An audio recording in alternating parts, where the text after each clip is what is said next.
we decided to move the last session here for two reasons. One, that you get the chance, we're talking about Tour of the Horizon, so you also get the chance to enjoy the view here. The second reason is that people will tell us stories about, or presentations about, how difficult it is to maintain freedom of press in their countries. So we thought we should move from the comfortable auditorium into a more challenging place. But the true reason is that they needed auditorium for other things. So I have to admit. But I can't believe this is becoming the last session. You know, this conference went like this. And once again, I want to thank my incredible staff for doing this.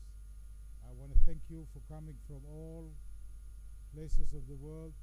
And this is only the beginning. We'll start relationship, ongoing basis, and we'll meet next year, hopefully. Now we're moving to, I think, one of the most important sessions of the conference, the Tour of the Horizons, where people will have a chance to present their reports. And I'm very pleased that Gwen Ackerman agreed to moderate this session. Gwen is the bureau chief of Bloomberg News, a veteran journalist. And Gwen, thank you, and big round of applause.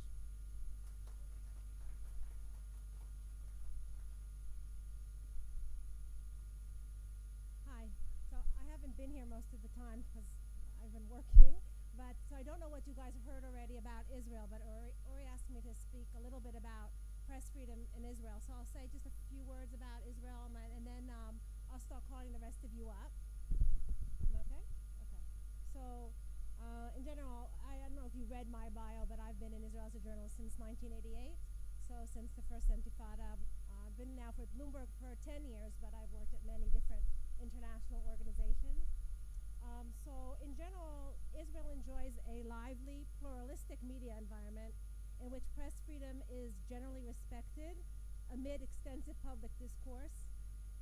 There is little political censorship for foreign journalists. However, due to ongoing conflicts with Palestinian groups and neighboring countries, media outlets are subject to military censorship and gag orders, and journalists often face travel restrictions. I'm also a member of the FPA, so this is one of the things we often deal with at the FPA, is getting people in and out of Gaza, getting in. Foreign Press Association. We have a Foreign Press Association here, and what we generally deal with is actually violations of press freedom. So a lot of what I'm talking about is less as a bureau chief of Bloomberg News and more as a member of the board of the Foreign Press Association. So travel to Gaza by Israelis is banned, and travel to the West Bank is restricted. Palestinian journalists to come to Israel need to apply for special travel permits, and sometimes when conflict kicks up and they're here, they have to get special permits to get back home, which has happened sometimes to one of my journalists. During the last round of fighting between Israel and Gaza, the Israeli journalists couldn't enter Gaza. So the only way they could actually cover the conflict was from what they got from the Israeli army spokespeople and from what the foreign outlets reported. Or if they had friends in Gaza who were Palestinian, they gave them information, but they couldn't go down themselves. Foreign press, often not in times of conflict, have to wait many days until they're allowed to go into Gaza, which creates problems getting cameras in and cameras out and cameras fixed and so on and so forth beyond anything else. During the fighting last summer, the Foreign Press Association set up a bus so that all the journalists, the foreign journalists, could go in together and come out together, and it was organized and arranged with the army that they wouldn't shoot during that period of time. At the border, and I don't know if any of you encountered this, at the airport, probably not because you came through Ori, but often if you come through Alani Bridge or through the airport, you're stopped, especially if you have an Arab country stamped in your passport or an Arab name, and you're questioned for many hours. This has gotten better, though, I have to say, because the has put into place an arrangement where they try to pre-authorize a lot of journalists before they get to the border. So that's gotten a little bit better. And there are cases of violence against Palestinian journalists working for foreign agencies and against foreign journalists themselves, as are covering clashes in the West Bank and East Jerusalem. The Foreign Press Association in November issued a statement condemning several Israeli border police actions against journalists that included an AP photographer being shot with a rubber-coated pellet in the West Bank, a CCTV correspondent and cameraman getting a stun grenade thrown at their feet when they were covering prayers in East Jerusalem on Friday, and a Reuters photographer who was in the Old City who had his camera grabbed away and his lens broken by a border policeman. In April, there was an incident where soldiers were throwing stones at two photojournalists in the West Bank, one working for an international news agency, the other Palestinian. In this case, the army acted quite quickly and disciplined these soldiers in what the FPA wants to believe is a change in policy. The army said that they concluded their actions were contrary to standing orders and they disciplined the soldiers who were involved.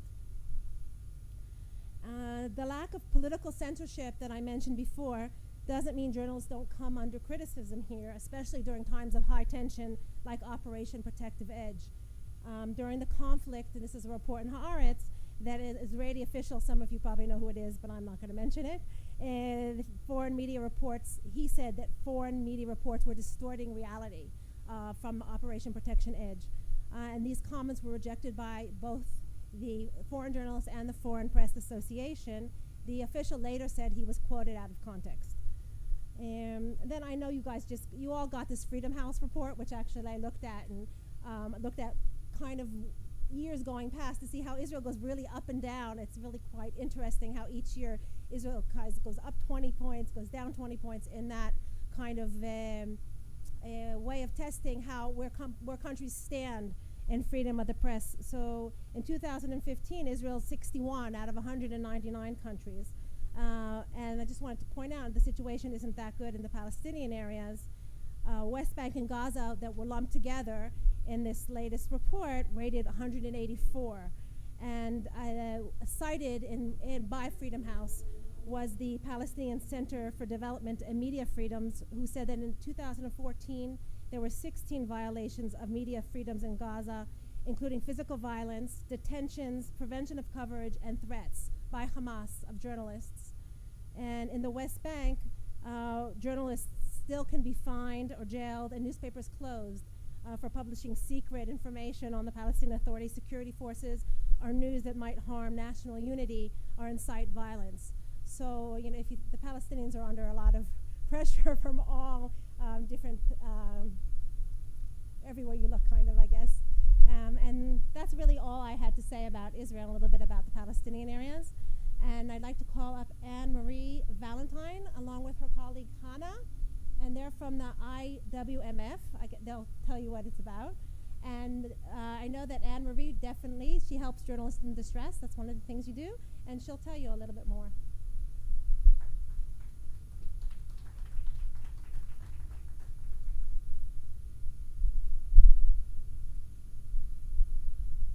Thank you very much to the Jerusalem Press Club for this excellent conference. Just really amazing to see all these wonderful, talented people in the room. My name is Annie Valentine. I'm the program officer at the International Women's Media Foundation in Washington, D.C. I currently manage our Howard Buffett Fund for Women Journalists. I also manage our program for women journalists in distress.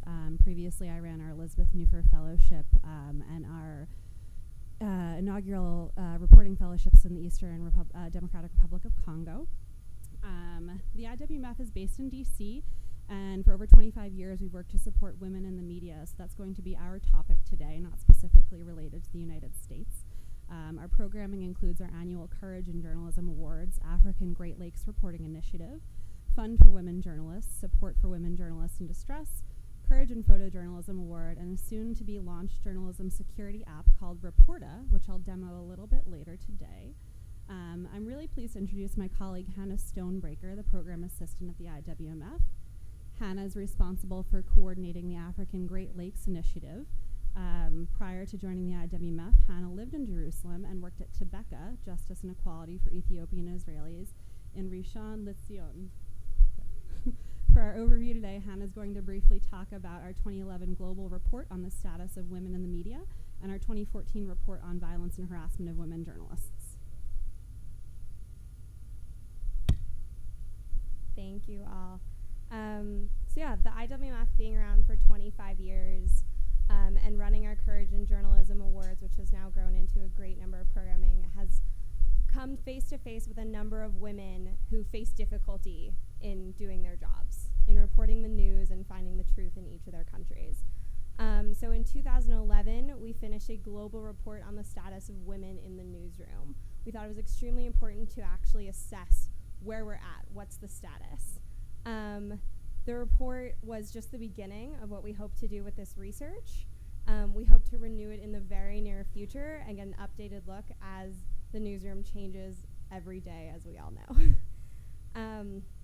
So our research examined more than 500 companies in over 60 countries and showed that men occupy the vast majority of top management jobs and news gathering positions in most nations. 73% of the top management jobs are occupied by men compared to only 27% occupied by women. Globally, among the ranks of reporters, men hold nearly 2/3 of the jobs. However, among senior professionals, women are nearing parity with 41% of news gathering, editing, and writing jobs. However, we did identify glass ceilings in 20 of 59 nations studied. Most commonly, they're found in middle and senior management levels, and slightly more than half of companies surveyed have an established company-wide policy on gender equity. I'll break down some of the stats in both the United States and the Middle East, since that's where we currently are. In the US, men outnumber women 2-to-1 in newsrooms. Women are only 35% of those in the governance positions in newsrooms, and only 42% total of reporters in newsroom. Only 23% are in top-level management. The average pay of a mid-level professional varies by over $40,000 between men and women. In the Middle East, women are generally marginalized in the journalism profession. However, it does vary greatly between nations. In Jordan, for example, men outnumber women 5-to-1. However, both in Israel and in Egypt, women are the majority of those in newsrooms. However, also in Israel, women are only 1/3 of those in important decision-making ranks, such as senior management. Company policies across the region have a fairly low concern for gender equity, but the positive trend is in job security, where women, like men, mostly hold full-time staffed positions in newsrooms across the region. As I said, we're updating this research very soon. And then related to it, with support of the Austrian government and the IWMF and the International News Safety Institute, we also decided to compile research on the picture of violence and harassment that women face in the newsroom and across the globe every day when they report. This is really the first comprehensive picture of women and the types of threats that they're experiencing every day out in the field. We asked a lot of questions about physical violence, harassment, sexual harassment, and digital threats, which are growing every day. We asked who the main perpetrators were, who's threatening you, who's making it hard to do your job. And we asked how their news organizations prepare them for these challenges and their changing nature every day. We weren't trying to get the exact number of women experiencing those. It was nearly, these are changing every day. The women are in all corners of the world. The threats are very different. But we wanted to gauge, what are the trends? What's happening? What are you experiencing that's different from what you're experiencing 5 years ago? And where can we expect it to go in 5 years from now? And what can we do about it? We included nearly 1,000 women from around the world. Nearly 2/3 of survey respondents had experienced some form of intimidation, threat, or abuse in relation to their work. Ranges from name-calling online to death threats. The majority of threats are in the workplace and perpetuated by bosses, supervisors, and coworkers. Also, most incidents of threats and harassment and violence are never reported. A majority of women who experienced them said they were deeply psychologically affected but weren't necessarily given support to deal with these types of issues. Our key findings were nearly 2/3 of respondents experienced these intimidations, threats, and abuse. Most commonly came from bosses, supervisors, coworkers, government officials, police, and subordinates. And the majority of perpetrators were male. More than half experienced psychological trauma, and only 1/3 who experienced were able to report the incidents to an employer, police, or another authority. More than 1/5 experienced physical violence. Nearly half experienced that in the field while out reporting. Others experienced in the street, such as protest rallies or public events, and only about 20% in the physical office. In terms of sexual violence, 14% of women had experienced sexual violence in relation to their reporting. About half of those, the perpetrator was either a coworker, a boss, or a supervisor. Nearly half of respondents also experienced sexual harassment, and the most common locations of that were in their own offices. Less than 1/5 of the respondents were able to report these incidents of sexual harassment. And now, with our growing use of digital realm, as we've lovely covered today, over 1/5 of respondents are also experiencing digital surveillance every day. We know this is a growing issue. We know it's a growing issue for women who experience harassment on sites like Twitter every day. And the news is thankfully covering these more and more. There have been bomb threats via Twitter towards women reporters, and etc. Overall, we see that's a bleak picture for women in the news, and less than 1/3 of them felt that their organizations took measures to protect their personal security, and 1/5 of them prepare them for their work-related harassment or violence. This is obviously a place where we need a lot of growth in all of our newsrooms and in the culture of journalism. The IWMF in their own work really hopes to fill a gap in that with our new app called Reporta, which we invite you all to come test with us at 5:30. Thank you.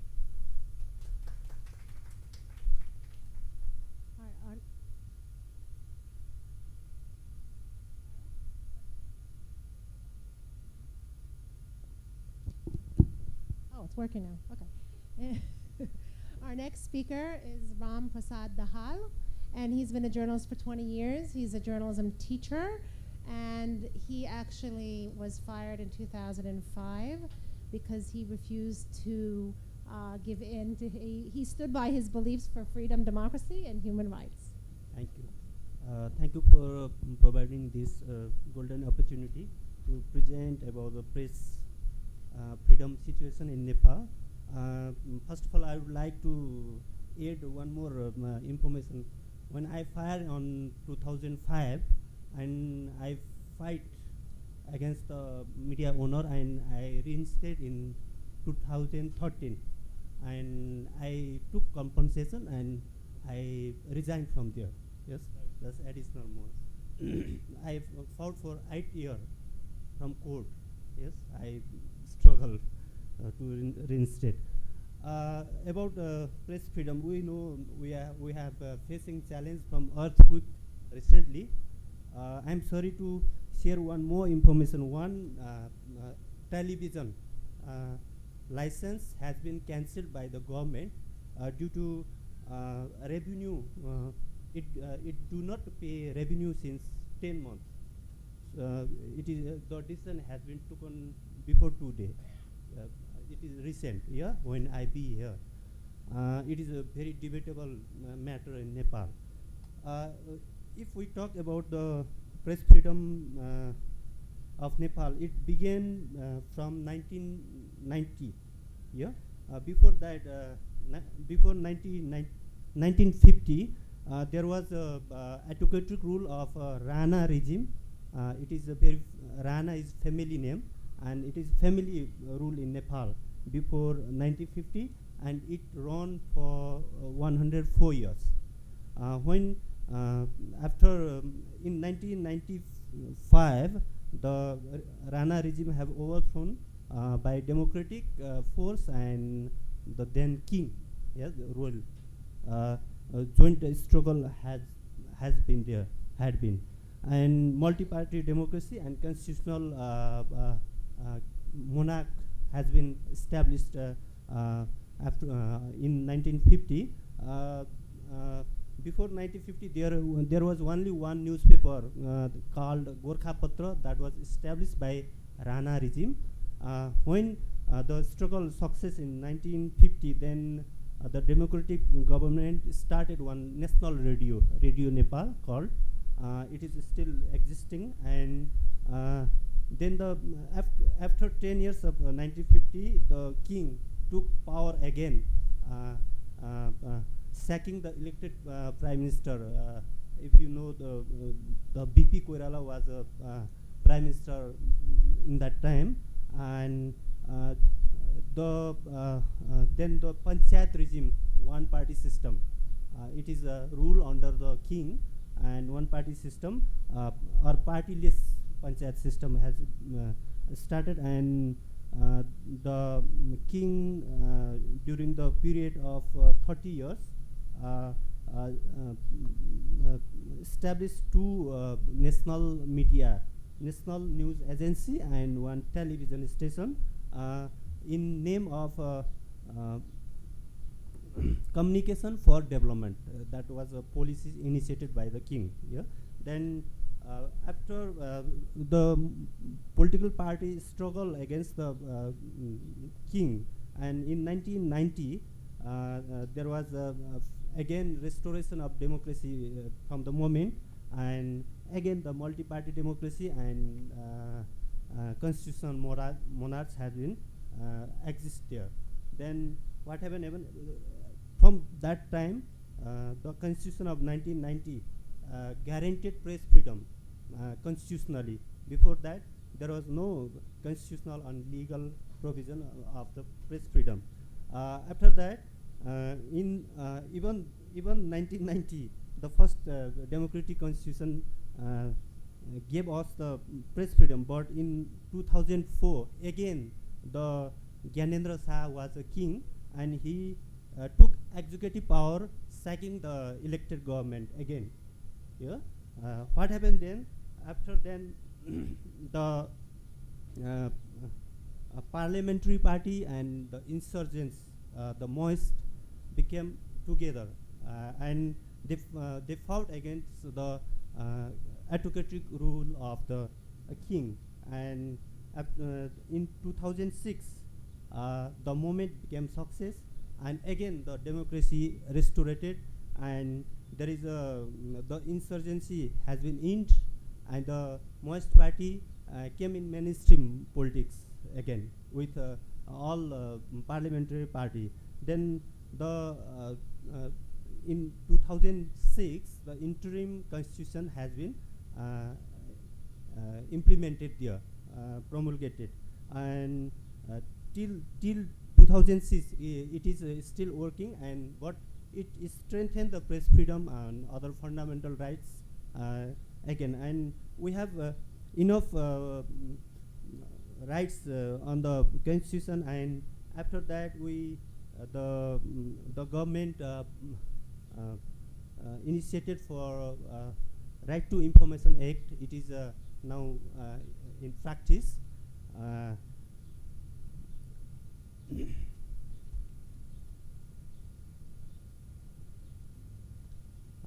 Now the Nepal is in a transition, even though we are enjoying press freedom somehow, but challenges are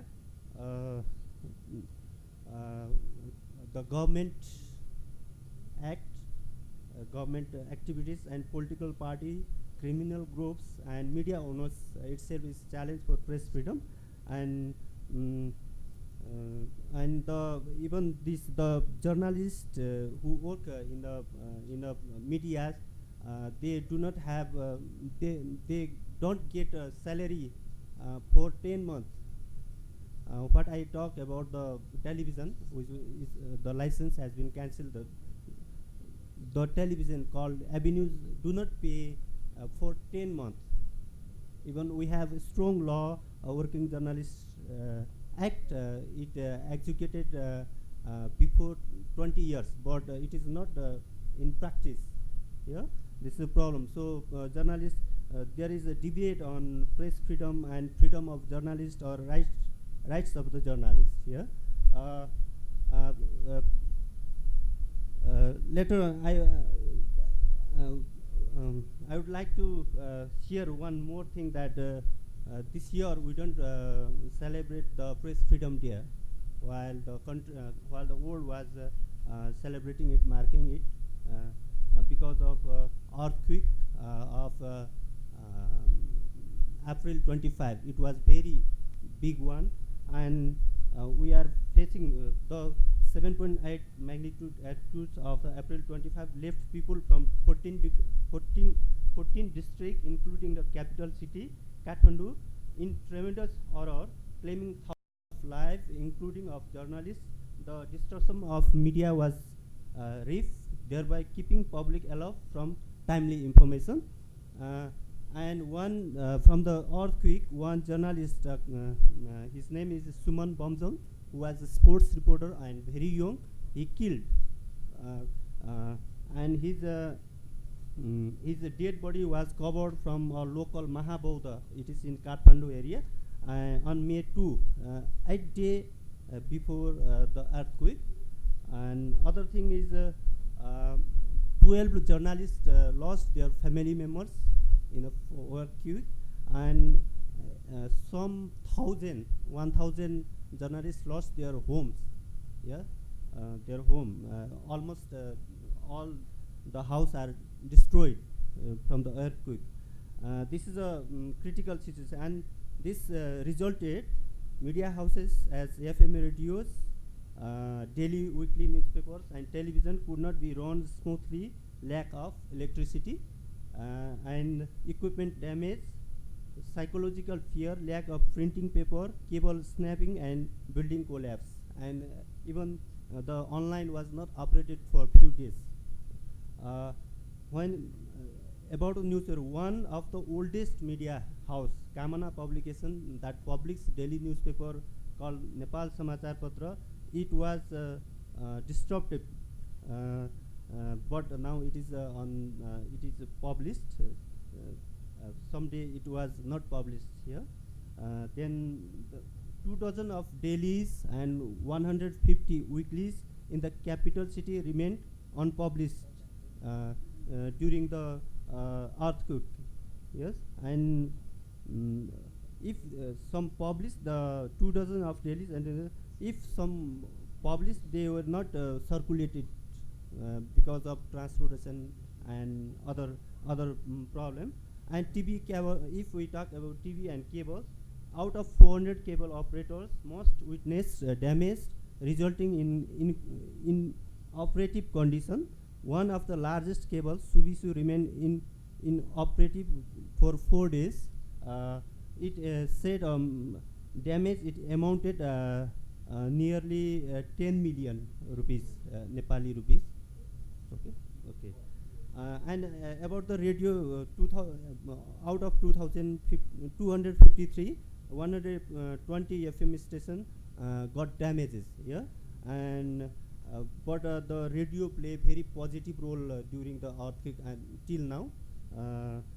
If we don't publish the press violation report after 2014 due to this problem, but there is in 2015 there is a 45 press violation incident recorded. Thank you. Thank you, Ram. And now I'd like to call Emile Touré from the Gambia. And he also quit his job at the Daily Observer because the management tried to interfere with the editorial independence of the newspaper. And now he's joined another newspaper, and I guess now you work for AFP, right? So. Good afternoon, everybody. I think I'm grateful to the Jerusalem Press Club and URI for providing us with the opportunity to come and share our experience with our colleagues from other parts of the world. I will start by indicating that the Gambia is a small country in West Africa, the smallest in the Gambia is a small country in West Africa, and and it's the smallest country in mainland Africa. It's a former British colony. We have, I wouldn't say press freedom or media freedom issues. What we have is a governance problem, because what happened is the Gambia became independent in 1965, and after independence, the democratic regime we had inherited some of the colonial laws, which sought to muzzle freedom of expression and media freedom. And it was in 1994 that democratically elected government was overthrown by a military ruler who became a very repressive ruler. In 1994, when he took over power, he called on Gambians to stay away from purchasing newspapers, as the publicists and journalists of the Gambia, the worst sons and daughters of Africa, that they are illegitimate sons and daughters of the continent, who are agents of colonialism. Since then, he has ruled that country with a heavy hand. The legal framework we have in place is very repressive, because we have, in a few years ago, we have the government repealing some of these laws, like sedition, which used to be punishable under colonial law up to 2005 by a fine of about $10 to a jail time of 6 months or both, replaced with a punishment for 2 years or $5,000 or both. And later the Official Secret Act was also amended and made more draconian, which under colonial rule up to 2008 was punishable to a fine of about $60 or a jail term of 3 years.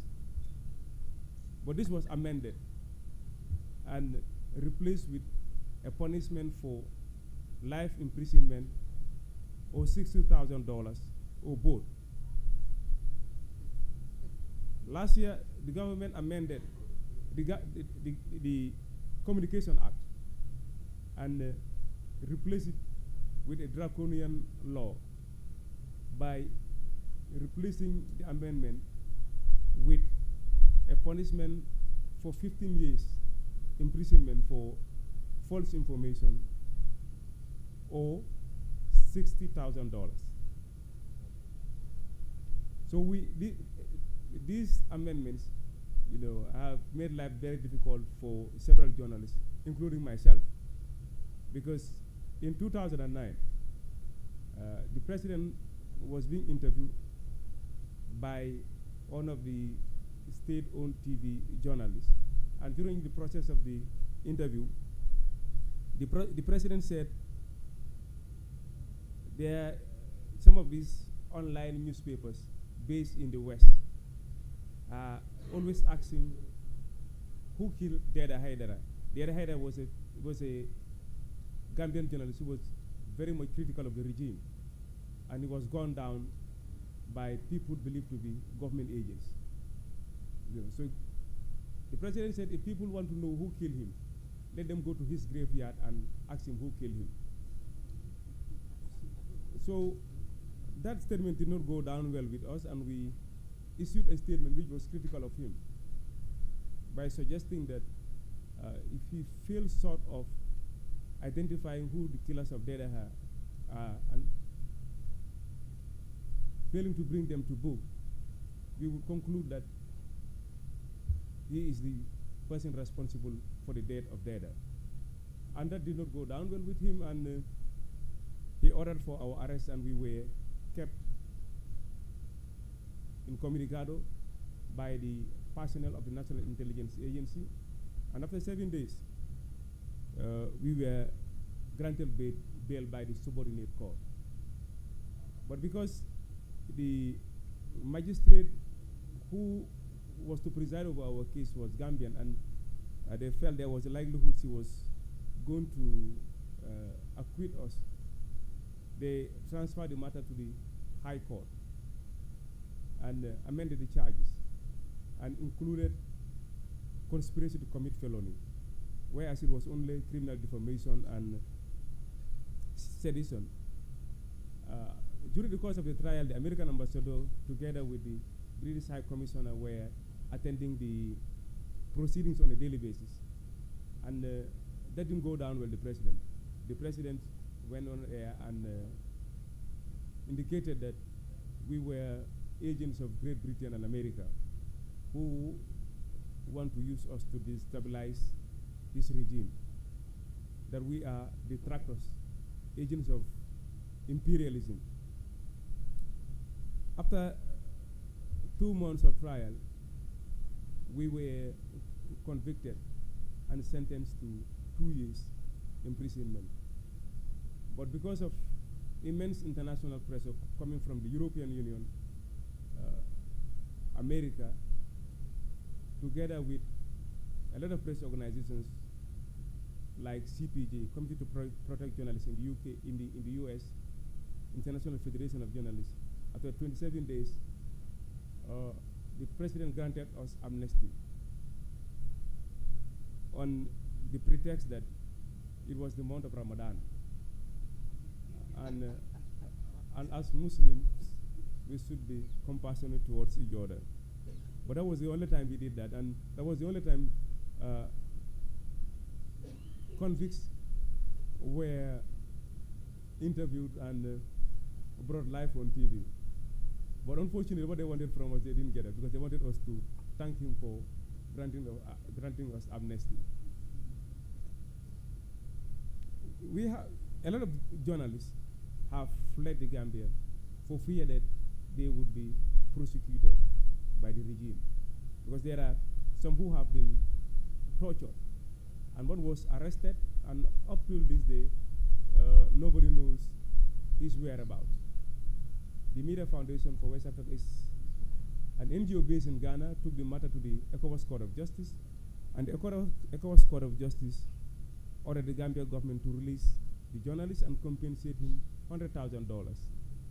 But the Gambia government, after the ruling, indicated that he is not in their custody, even though he was arrested in broad daylight in his place of work, in the presence of his colleagues, who in fact testified at the ECOWAS Court, but never returned home, proceeded to the US for fear that if they come back, they would be arrested and tortured. We are also faced with the problem of impunity, because we have a regime that has less regard for the rule of law, because the president can just come overnight and issue a statement indicating that people have to pray this day and people don't have to pray this day, or people have to go out and engage in cleansing exercise. Failing to do so, you risk being arrested. And in most instances, the courts would pass judgments, and the government would not pay heed. And I think the greatest problem we have is the fact that the judiciary is not independent. From independence to date, we had only one Gambian Chief Justice who served only for a period of 3 years.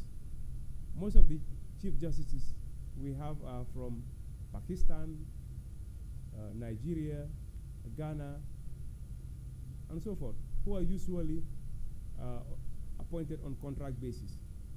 So the worst case scenario is when we have some of these Nigerian judges who cannot be even clerks in Nigeria serving as judges.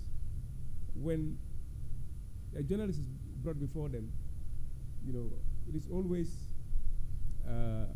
clear that that journalist would be convicted.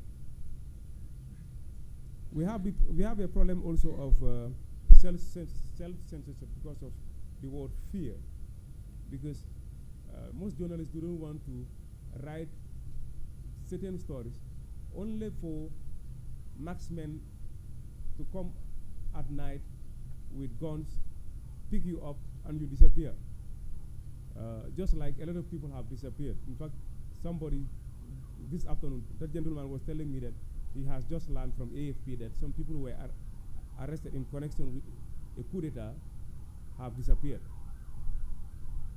So a lot of people want to keep away, a lot of journalists want to keep away from trouble, and as a result, most will resort to reporting issues I would call soft spots. So, in a nutshell, if you want to talk about Gambia's problem, I can talk about it, until tomorrow. Thank you very much. Thank you. Dash I'm sorry, this is the person I didn't get to talk to you and hear how to pronounce your last name. She's a lawyer and a member of the Mongolian Bar Association, and she's translated the handbook for journalists called Free and Fair. So, thank you yeah. very much.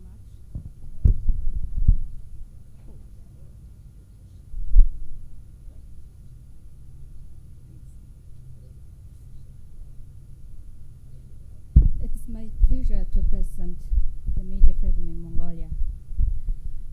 The Mongolian citizens started to fight for the political and social rights beginning of the 90s. One of the demands of the first hunger strike was a liberalization of state media. The democratic constitution was adopted in 1992. Article 60.60 Constitution of Mongolia guarantees all citizens the right to freely express their opinions, the right to speech, and right to publish. Parliament passed a law on media freedom in 1998, which states the following: media shall be responsible for its publication and programs. Censorship shall be banned.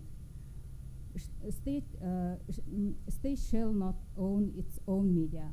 Parliament shall not adopt any laws restricting media freedom. The process of privatization of the state-owned newspaper started in 1999.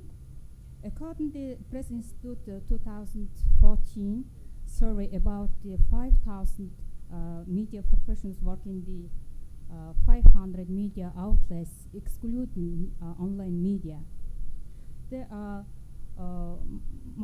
half of the half of them broadcast media. The government was very active in adopting a media policy in 2010, when the new national security concept was also adopted. In 2010, the government approved guidelines on TV and radio regulation, the national program on digital switch off, and national program on information security. Mongolia is now becoming fully digital country. The law on media outlets is in the action plan of the government reform. Mongolia has no general broadcasting law, so therefore broadcast media is regulated by the regulation of the Communication Regulatory Committee. In January 2013, government approved the resolution number 1 to control and monitor comments made on news websites, called Unified System for Website Comments. Based off its CRC adopted the regulation. According to the regulation CRC, websites must be officially registered.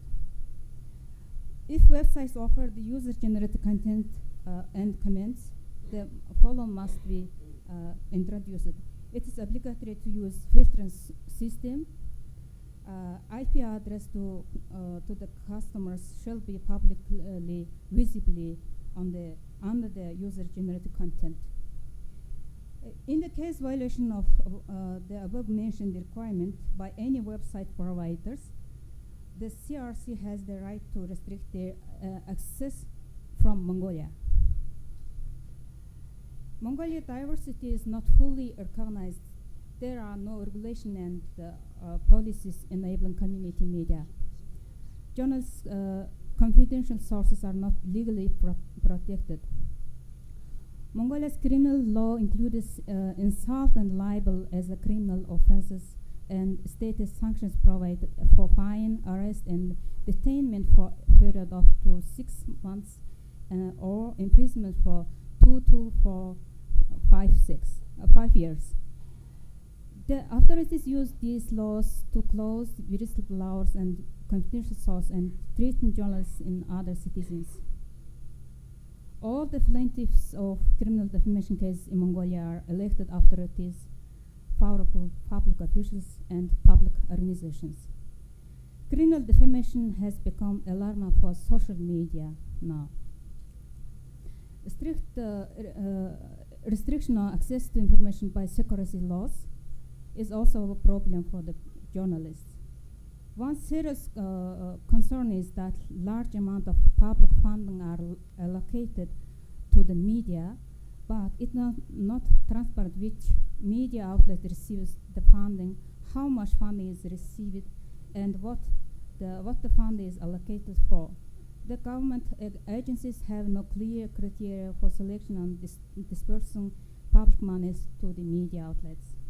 Media ownership and concentration are more legally regulated, not legally regulated. Concentration is an ongoing process. Behind of this, most of the media outlets, politicians. Media self-regulation is not well developed in the country. Just recently in February, we established Media Council.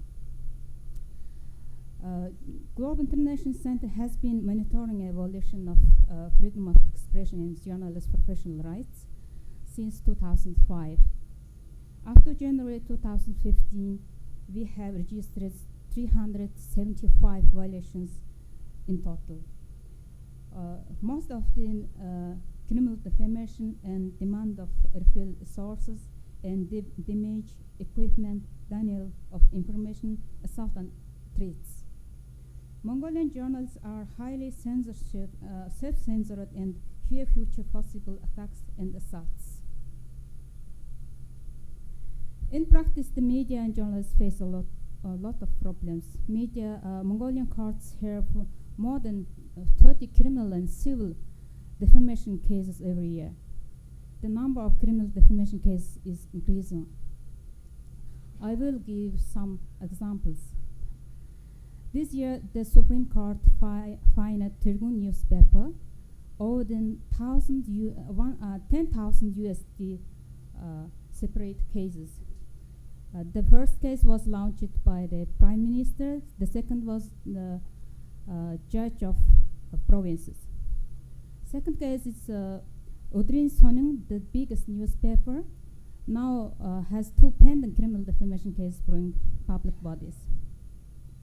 The editor-in-chief of the news website info.mn was arrested after writing and reporting stories on corruption. The CRC has blocked the news website amjad.com, which published a story about the Prime Minister's private business that polluted the river.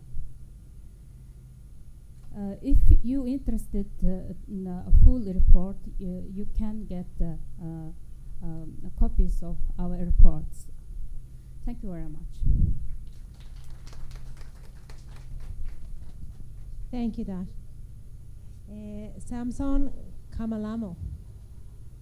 You're the next speaker. He's a journalist who works for a weekly paper published in Swahili. He's the member of an executive committee of a press club that works under the Tanzania Press Clubs. Good afternoon. Yeah, I'm Samson Kamalamo from Tanzania. I'm working with Changamoto newspaper, a Swahili weekly newspaper. I'm also a member of the Dar es Salaam Press Club, and also a task force member of for the registration of trade union for media and journalists in Tanzania. Yes, the Constitution of the United Republic of Tanzania allows for freedom of the press and freedom of expression that constitute integral part of human rights. However, the actual position of freedom of press is still appealing and uncertainty. Impunity still takes its toll, and press is forced to dance for the tunes politicians, business people, and sometimes media owners want.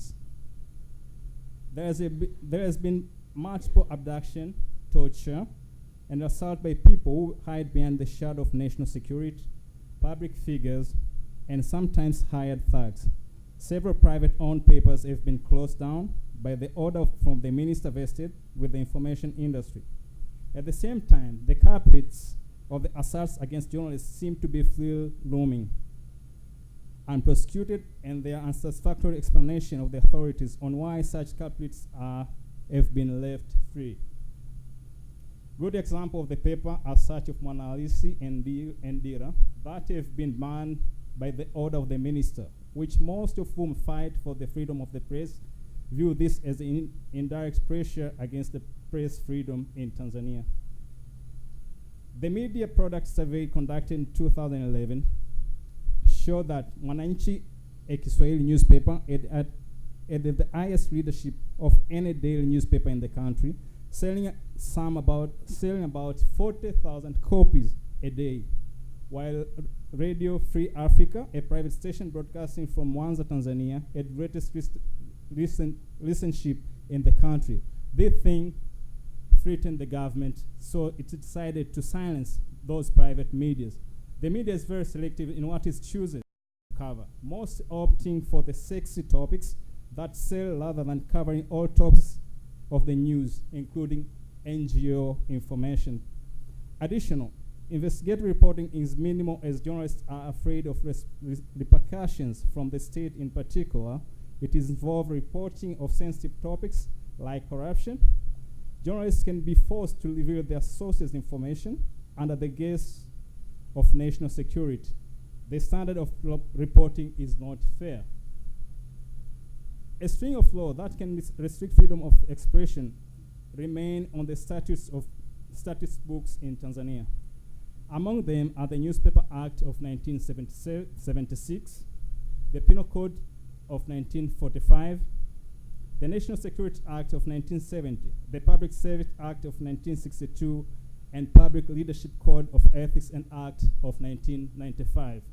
And now we have new laws in places. One is cybercrime law and statistics laws, which we don't know what will be the repercussions of them.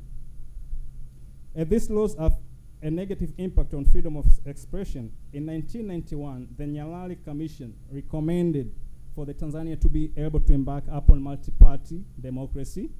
40 pieces of repressive legislation needed to be amended. Among them are those above the laws which remain untouched. Tanzania has ratified various international laws such as International Covenant of Civil and Political Rights. However, there has been no demonstration or commitment to implement them or domesticate them. And there is no effort by the government to publicize this to the citizen, the international laws that is ratified. All print publication, even newsletters, are required to be registered within the state register of the newspaper, as well as Postmaster General prior to production, in accordance with the Newspaper Act of 1976.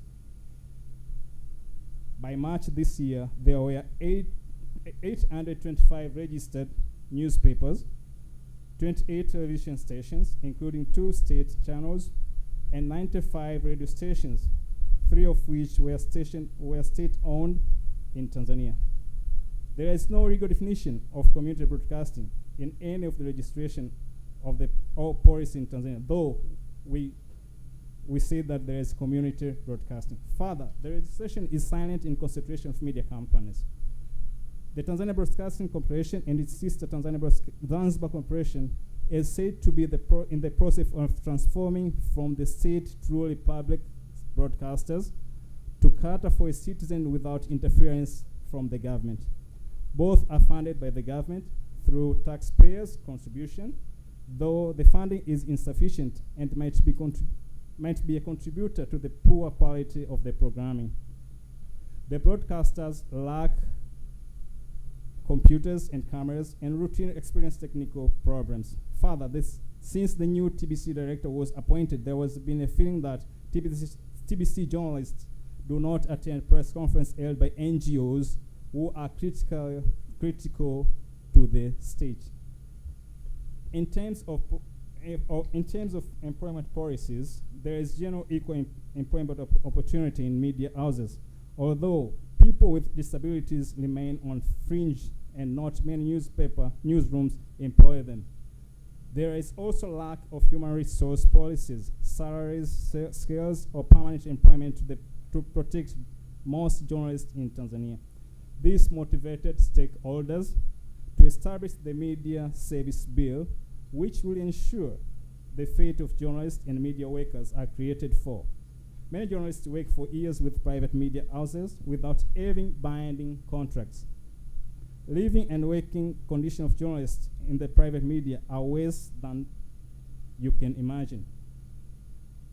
They are most exploited entity in the country, used and despised by public politicians and media owners. They are badly paid not to get overtime at most work without any employment contract. Even those work for more than 12 years at one media houses, they don't have contracts. Freelancers in the private media can earn about 2.5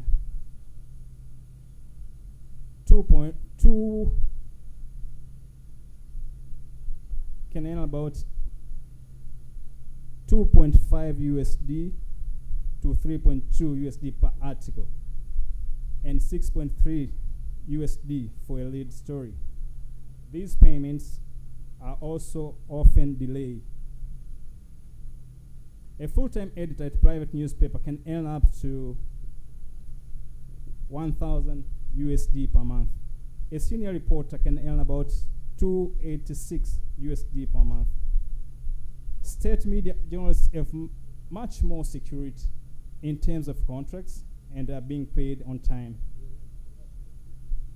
Currently, there is no trade union for journalists in Tanzania, since the only active union that was Tanzania Union for Journalists got deregistered in 2013. At present, most journalists are faced with the dilemma of either joining trade unions that are not of their trade or remain non-members of any trade union and bear the brunt of being used as tools of cheap labor or capitalized media owners. Efforts are made to register a new trade union which will cater for the journalists and media workers' interests. In collaboration with IFJ Africa and IAJA, the Media Committee in Tanzania is waiting for the response from the Registrar of Trade Unions on the fate of their application. Thank you. Thank you, Samson. And now call Churim Ondozi, and he is a member of the Press Council of Kosovo.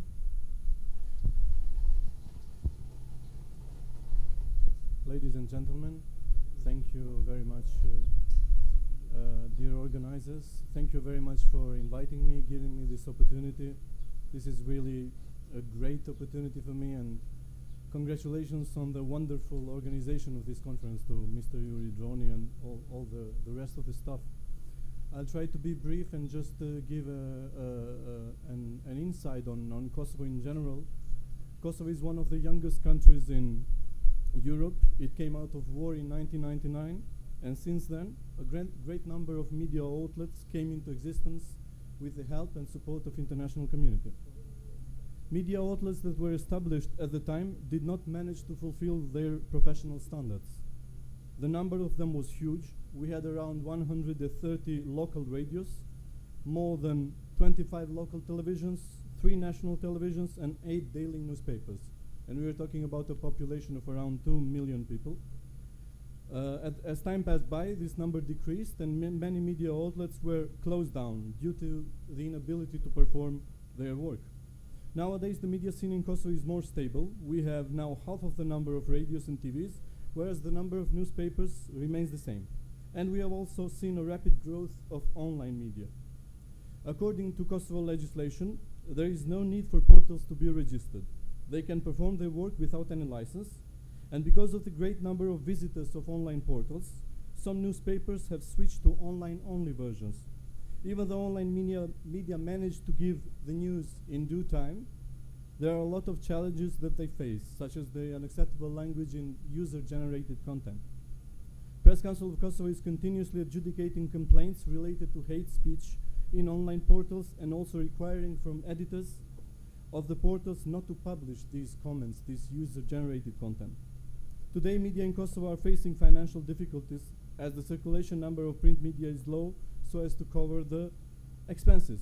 This results in small salaries for journalists, lack of contracts, so poor working conditions, and political pressure which impacts the work of editors. In the overall media scene in Kosovo, there is no brutal form of censorship.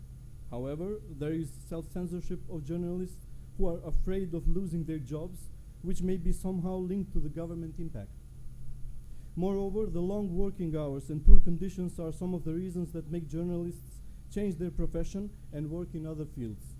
Sometimes journalism is also used as a transitional tool to gain political or other important positions. Press Council of Kosovo, Association of Journalists, and independent media commissions are the main actors advocating for the protection of journalists' rights in Kosovo. Press Council of Kosovo is the self-regulatory body of print and online media, established by the media sector in Kosovo in 2005, with a mandate to assure that the code of ethics is applied equally and in the best interest of the sector, the wider society and its citizens. Press Council of Kosovo has 20 members. The board of PCK adjudicates on the complaints received against its members and takes stance against non-members. Press Council of Kosovo runs Journalism Ethics School to help students of journalism and young journalists to better understand journalism ethics issues. The aim of this school is to reinforce the importance of ethics as a significant pillar of journalism profession. Press Council of Kosovo is member of Alliance of Independent Press Councils of Europe, which is a great platform to share best practices and dilemmas among press councils in Europe and beyond. Thank you so much for your attention. Thank you.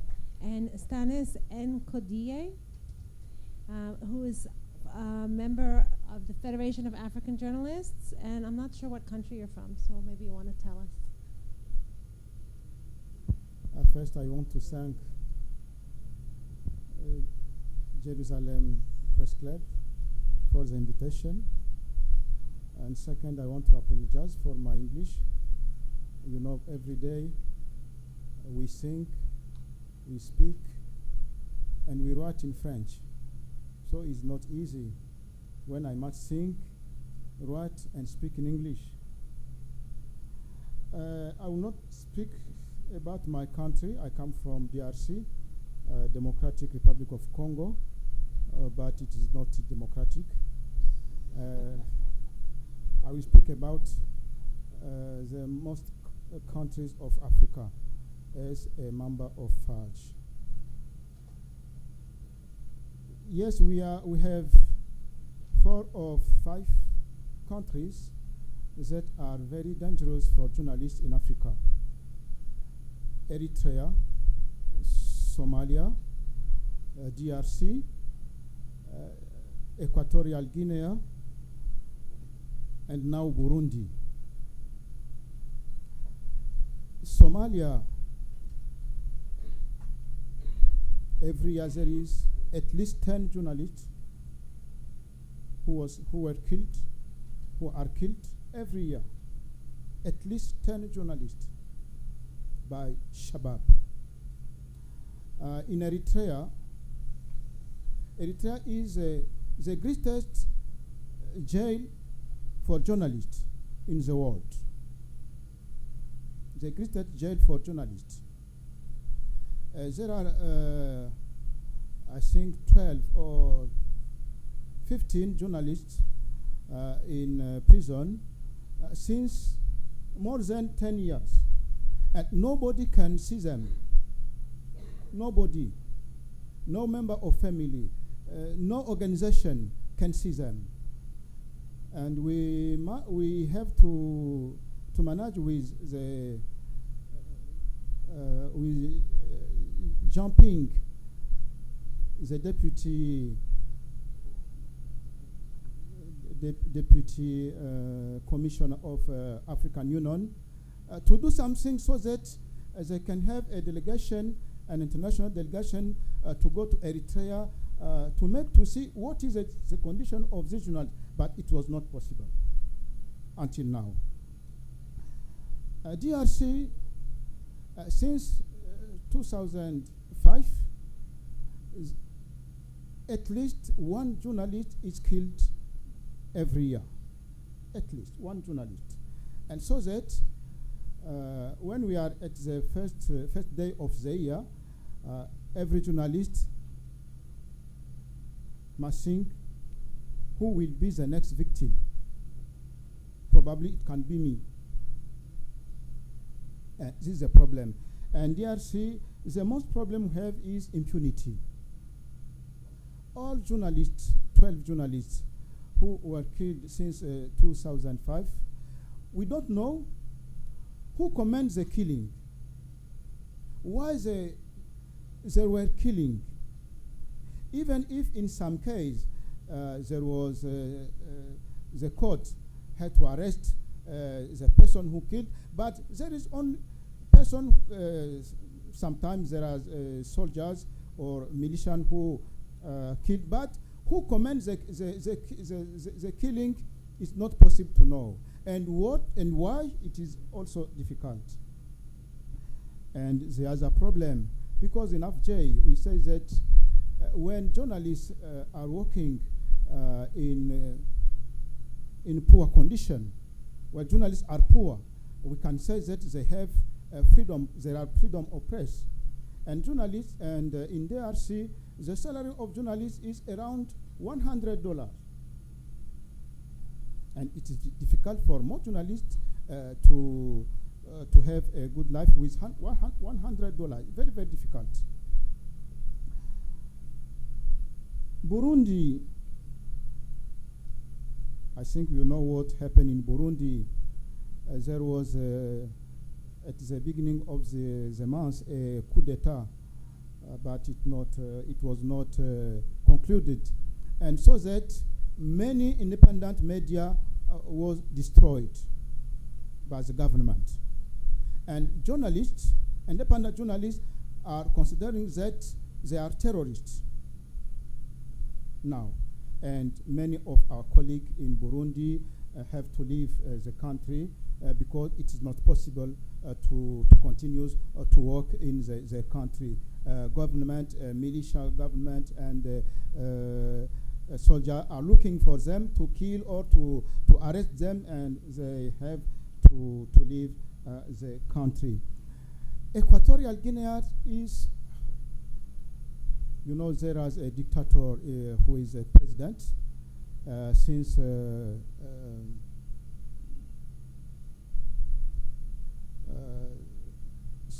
33 years, 1979. He's as president of the country. And in Equatorial Guinea, there is no journalist union, no media association, no journalist association, any. If you want to do association, you are arrested. And we tried as FAJ to go to the country, but it is not possible. The single possible we have is when the country had to organize the African Cup of of football, but we tried to go there, but it was not possible to meet journalists. Not possible. So that situation in most countries of Africa is very, very bad. And my colleague has speak from the situation in the Gambia. Gambia, there is a dictator, Yahya Jammeh, and it is not possible to be an independent journalist. And like in Cameroon, since Boko Haram has to attack Cameroon, it becomes difficult for journalists, because if you go to the north of country to try to have information about the fighting between a government army and Boko Haram, government are considered you that a terrorist, and it becomes difficult for journalists. So in this situation, what we must do? First, we have to engage African Union to adopt a resolution about protection of journalists, safety of journalists. Since 2011, we have a workshop in Addis Ababa, and we meet the member of government or Ethiopia government. We meet the staff of African Union, and we discuss with help of UNESCO. We want the summit of Union Africa to adopt a resolution, but this is difficult. Only the president of Ghana supports this idea until now. Only one country, Ghana, supports this initiative to adopt a resolution about the safety of journalists. And there is many journalists who are in south of their country. There are refugees in Europe, many journalists from Ethiopia, many journalists from Cameroon, many journalists also from Gambia. There are refugees because it's not possible for them to work in their country. We have to sensibilize every session of the African Commission of Human Rights and People. We have to go there to sensibilize the government and the African Commission to do something so that the situation can be better for the journalists in all of Africa. But sometimes we tell to journalists that they must choose self-censorship. Why? You know, when you have a president that is a dictator, when you are in country that there is no transparency in public affairs, when you are working in the country that there is corruption is general, when you are in country like DRC, there is at least 16 militant army. It becomes difficult to work, very difficult. So that when you have an information, you must yourself say if I can publish this or no. Because we think there can't be an information that has the same value of the life. Thank you very much. Thank you. Danishas Kahene from Liberia. He's a media advocate and defender and an award-winning journalist. Thank you ever so much. If there's anybody here who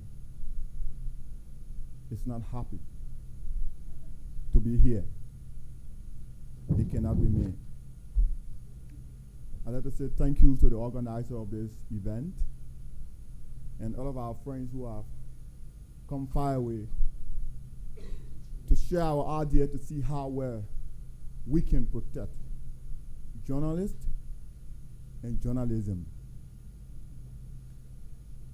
I come from Liberia, a small country on the west coast of Africa. We are not many. Our last census was 2008. The the population is 3.4 million, but the World Bank estimate of 2013 says 4.2.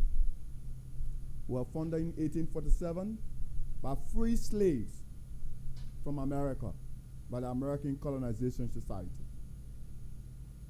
We have our independence in 1847, the oldest independence country in Africa.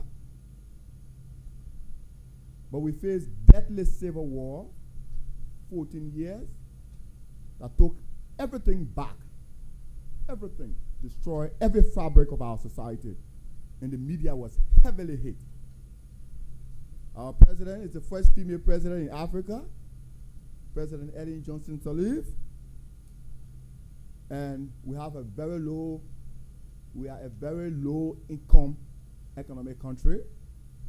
Our official language is English. I'm a member of the PUL and the Secretary General. And what do we do at the Press Union of Liberia? It was established in 1964 when one journalist wrote an article and referred to members of parliament as being critical, the war critical. Today, every member in parliament wants to be called a critical lawmaker. You see the paradox. So at the PUL, we advocate for democracy, free speech, and social justice. We are developing professional journalists nationwide. We are the voice for justice, humanity, peace, and democracy. And we maintain a platform of national discourse. We currently have a 3-year strategic plan to help make journalism better in Liberia and to fight for press freedom. I'll share one with Demore, and any partner, we can share one with you to read and to see how we can partner to make journalism better. The overview of the media. Media freedom is guaranteed by the Constitution and numerous international understanding to which Liberia is a party. The media has been crucial in the restoration of peace in Liberia, and of late, the fight against one of mankind's deadly virus, the Ebola. Thank God the World Health Organization declared Liberia Ebola free on May 9. I know other than that, it would have been even difficult for me to enter Israel, because when I came, I have to wait to get my temperature and every other thing. And so, but that's a good thing. The PUL, the media has remained a key element in the development of Liberia and is a party to democratic evolution in our country. The media of Liberia keeps expanding despite economic and political constraints. There are at least 100 media institutions, print and electronic, most of them community radios, despite the limited market potential and freedom. The media sector includes both private and state-owned. Politically critical content are written and published, but those who write those critical stories are sought after, called for investigation, intimidated, and harassed.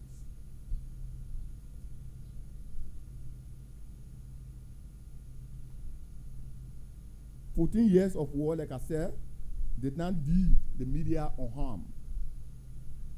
Journalists during the time were targeted. Media houses were burned down. Journalists were killed. And newsroom and jail room were synonymous. So it means if you're in the newsroom, consider yourself being in the jail room. The space of freedom of speech and the press remain challenged. There are statutes that criminalize speech, but not as suppressive as the one from Gambia. And we are trying to repeal those laws. The media is also included by people who are politicians and partisan journalists. It's a challenge. Most professionals have left the career for fear of their lives and to take greener pasture. The media economic is very, very, very poor in Liberia. Salary is disgracefully low. Some journalists work for as low as $50 US per month. The business side is not even impressive. Advertisement comes mostly from the government. And now the government has come up with a new policy that every agency should submit the announcement or advertisement to the information ministry. And the information ministry will determine who to receive the advertisement. So if you are writing critical stories, corruption story about the government, count yourself out. So if you want to benefit from the advertisement, then you have to dance to the whims and caprices of the government. The staff turnover in the media, I've said that, and serious training is needed to ensure that despite the challenges, that journalists can remain professional. We have low women participation in the media. Not more than 10% of who we have in the media are women. And we've launched a gender media policy to ensure that women's voices are in the media. Because if we don't have more women in the media to champion women's voices, we will be violating the right of women instead of helping them to go along with us. As the media in our country has always been men, men, and men. While the media environment is not better today, the media is still seriously threatened by anti-press elements, especially in government security sector. It is good and to know that Liberia signed the Freedom of Information Law in 2010. We are one of the countries in Africa, I think 2 countries in Africa or 3 that have signed onto the Freedom of Information Law. And we also signed onto the Table Mountain Declaration in 2012. What this means is that the media needs to be free, but these laws are only existing and nothing good is happening. So to conclude, the media in Liberia is not free. Critical media content are investigated, but the journalists are questioned. Journalists face brutality, illegal detention, arbitrary arrest, and are threatened by security. Widespread poverty weakens the media. And these are the challenges we have. The working and living conditions of journalists in Liberia have always been typified by political harassment and intimidation, illegal detention, continuing threats of lawsuits in millions of dollars, low salary, while 2 media institutions remain closed in our country. And one of them is closed by the president. Thank you ever so much. Thank you. And now I'd like to call Sasha Likovich. Sasha's from Croatia. He's an investigative journalist and a teacher of investigative journalism. Thanks a lot to organizers for inviting me here. I'm here, but my voice still isn't. Sorry, I'll be very short. Actually, in the meantime, a month ago, I became the president of National Journalistic Association in Croatia. It's very funny because, as far as I know, I'm the first one who became a president of National Journalistic Association and who's investigative reporter and freelancer. Okay. Some journalists were killed in Croatia, local ones and from the international press, but more than 20 years ago during the war in the Balkans. Since then, some journalists are beaten, much more threatened, not every day, but from time to time. Nobody's killed, but 7 years ago, one media owner and his managing advisor, they were killed in car bomb accident. But the wealthy people and the politicians in our country, they have many more sophisticated ways to how to make the journalistic mouth shut. For example, we are battling now with the journalistic association, and trade union. We have trade union of journalists also with government because they want to harmonize FOIA with some EU documents, and it's true. But beyond of that, they trying actually to cut off some very important chapters from the FOIA to make the law actually to make the law not good enough for using actually. We have some other problems. For example, I think that Yuri said yesterday, if I'm not wrong, that 5 families owning entire press in Israel. We have one guy who is actually not owning the press, but who is the biggest owner of factories, not just in Croatia, he's Croatian, but all around the Southeast Europe, and he's the biggest advertiser in Croatian press, and he has a monopoly to the selling distribution of the every daily and weekly in Croatia, and that's it. I mean, that's it. That's everything about press freedom in Croatia. Croatia became an EU member 2 years ago, and when you try to get in as a country, you have to fulfill many very hard tasks, including some, not some, but pretty much related with the press freedom, with the journalistic freedom, with I don't know, any kind of laws and regulations related with the press freedom, with media and newspaper and journalists. But once when you get in,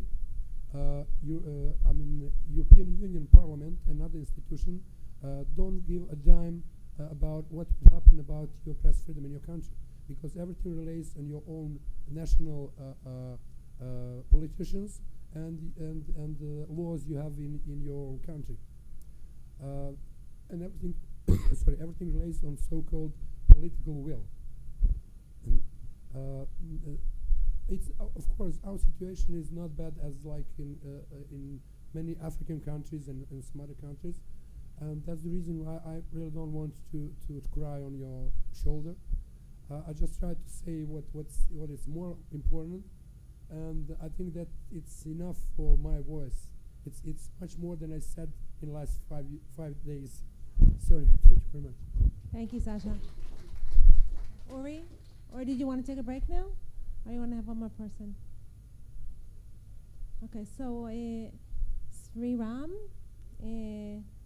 so I'm not going to try the last name. Sorry. So Sriram has 15 years of experience in media, and he's a UN expert on governance and civil society issues. Good evening, everybody. This is Sriram. I am from India. I started my career as a journalist after finishing my graduation at the age of 19. I worked for some years. Later, I joined in NGOs, and I developed my expertise in development communication and strengthening governance and building civil societies. I am very much thankful to the Jerusalem Press Club. It has given me wonderful opportunity to get exposure from different people from different backgrounds. So I will give my brief presentation. The freedom of press in India, current scenario and challenges. I will give a brief orientation on introduction with historical background, press in India, print media and readership details, press laws and regulations, freedom of press, Indian context and significance, freedom of press challenges, and what next, and conclusion.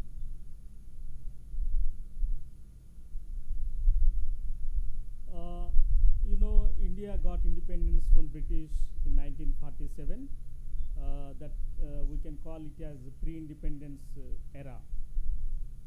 The struggle for free speech in India date back to 18th century British India regime, and freedom of press and nationalist movement post-independence era, that is 1947 and onwards, and globalization era, that is 1990 onwards, digitalization era, that is 2000 afterwards. The media all got its impact due to all these historical events. The coming to press in India, there were 100,000 registered newspapers in India. As you know, India is the very biggest country with 1.3 billion population, and we have 29 states and 5 union territories. The newspapers are 13,761, and other periodical categories there are 85,899 according to the Ministry of Information and Broadcasting. The percentage of registered publications is 5.95% every year. The coming to the print media and readership, just I am talking about the print media only. The Hindi magazine, Hindi is our national language, English is our official language. So the Dainik Jagran newspaper, that is Hindi daily, has almost 17 million readership, the highest readership daily in Hindi. Coming to the Times of India, it is English newspaper established by Bennett Coleman and Company Limited during British regime. It has almost 8 million readership every day. So coming to the press laws and regulations, but India is a democratic country, but these years it is getting features of undemocratic features. Especially last year, the new government came into power at the center, headed by the Narendra Modi from Bharatiya Janata Party, is the biggest, largest party in India. It is fully backed by Hindu religious forces, and the religious tolerance is very worse currently in India, and also attacks on various media. At least every day, 30 to 50 incidents in 35 states. You can see different forms of violence on print media or electronic media or social media, or this kind of attacks are going on. So according to the Constitution of India, the Article 19(1)(a) of the Indian Constitution, that is freedom of speech and expression, media derives its rights. It is a fundamental rights, and other laws like Press and Registrations Books Act and Press Council Acts are safeguards for journalists in India. And we have also Press Council, which is headed by retired justice and other members. It deals with the problems of the practical issues of journalism and all these things, ethical issues and all these things. Coming to the Freedom of Press Index, India ranked as 136 out in 180 countries in the 2015 World Press Freedom Index with a score of 40.49, according to the Reporters Without Borders. The freedom of press in India defined as a free press is very important and essential for the effective functioning of a democracy. A free press has also been described as oxygen of democracy. Freedom means absence of control, interference, or restrictions. Hence, the expression of freedom of press means the right to print and publish without any interference from the state or any public authority. But this freedom, like other freedoms, cannot be absolute, but is subjected to well-known exceptions acknowledged in the public interest, which in India are enumerated in Article 19(2) of the Constitution. The prime purpose of the free press guarantee is regarded as creating fourth institution outside government as an additional check on the three official branches: legislative, executive, and judiciary. In India, the press is considered as fourth estate. The coming to the freedom of press significance, I can define it as to educate and mobilize the people, to mold the public opinion, to build the democracy. instrumental for social change, the mother of all liberties in a democratic system, keeping public functionaries responsible to the people, interpreter between government and the people. So now I would like to discuss the key challenges which we are facing in regard to freedom of press in India.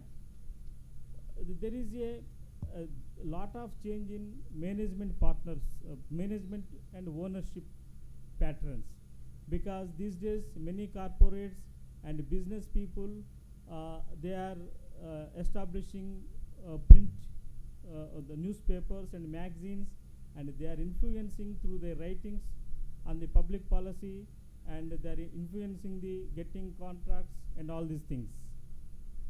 The political agenda, political influence and agenda setting. You know, this government came into power in 2014 by using maximum social media and using the mainstream media to come into the power to influence the people and to influence the voter minds. The editors and journalists cannot have adequate freedom of collecting and disseminating facts and offering comments, as they are under the pressure of capitalist owners. That is a general trend is emerging in India. The crony capitalism. It is, you know, in these years, India is the crony capitalism concept is emerging, like quid pro quo. If you are doing something favor in the government, if you sanction a project for me, then I will give some publicity for you. So this kind of things are going, and bureaucratic crackdown and defamations. You know, the Indian civil service is very powerful. It is a British legacy. Dealing with Indian civil service is a very big problem. The Indian civil service is like an elephant with 1,000 legs. All legs are moving, but elephant doesn't move like that. That is the Indian bureaucracy. And business influence and paid news and advertorials. The advertorials was the old concept, but now paid news is one of the bad things emerging in the media. If you give some money to the newspaper owner, they will develop a story, positive story on it to focus as a future leader. That is called paid news. The paid news also using during election campaign and pre-election campaigns. So these things are the things. So I would like to conclude in 1 minute. So to protect the freedom of press anywhere in the world, we need self-regulations. We need to follow media ethics, growth and freedom, and we need to think about the public interest and strengthening democratic practices and systems. Thank you very much for this opportunity. Thank you very much.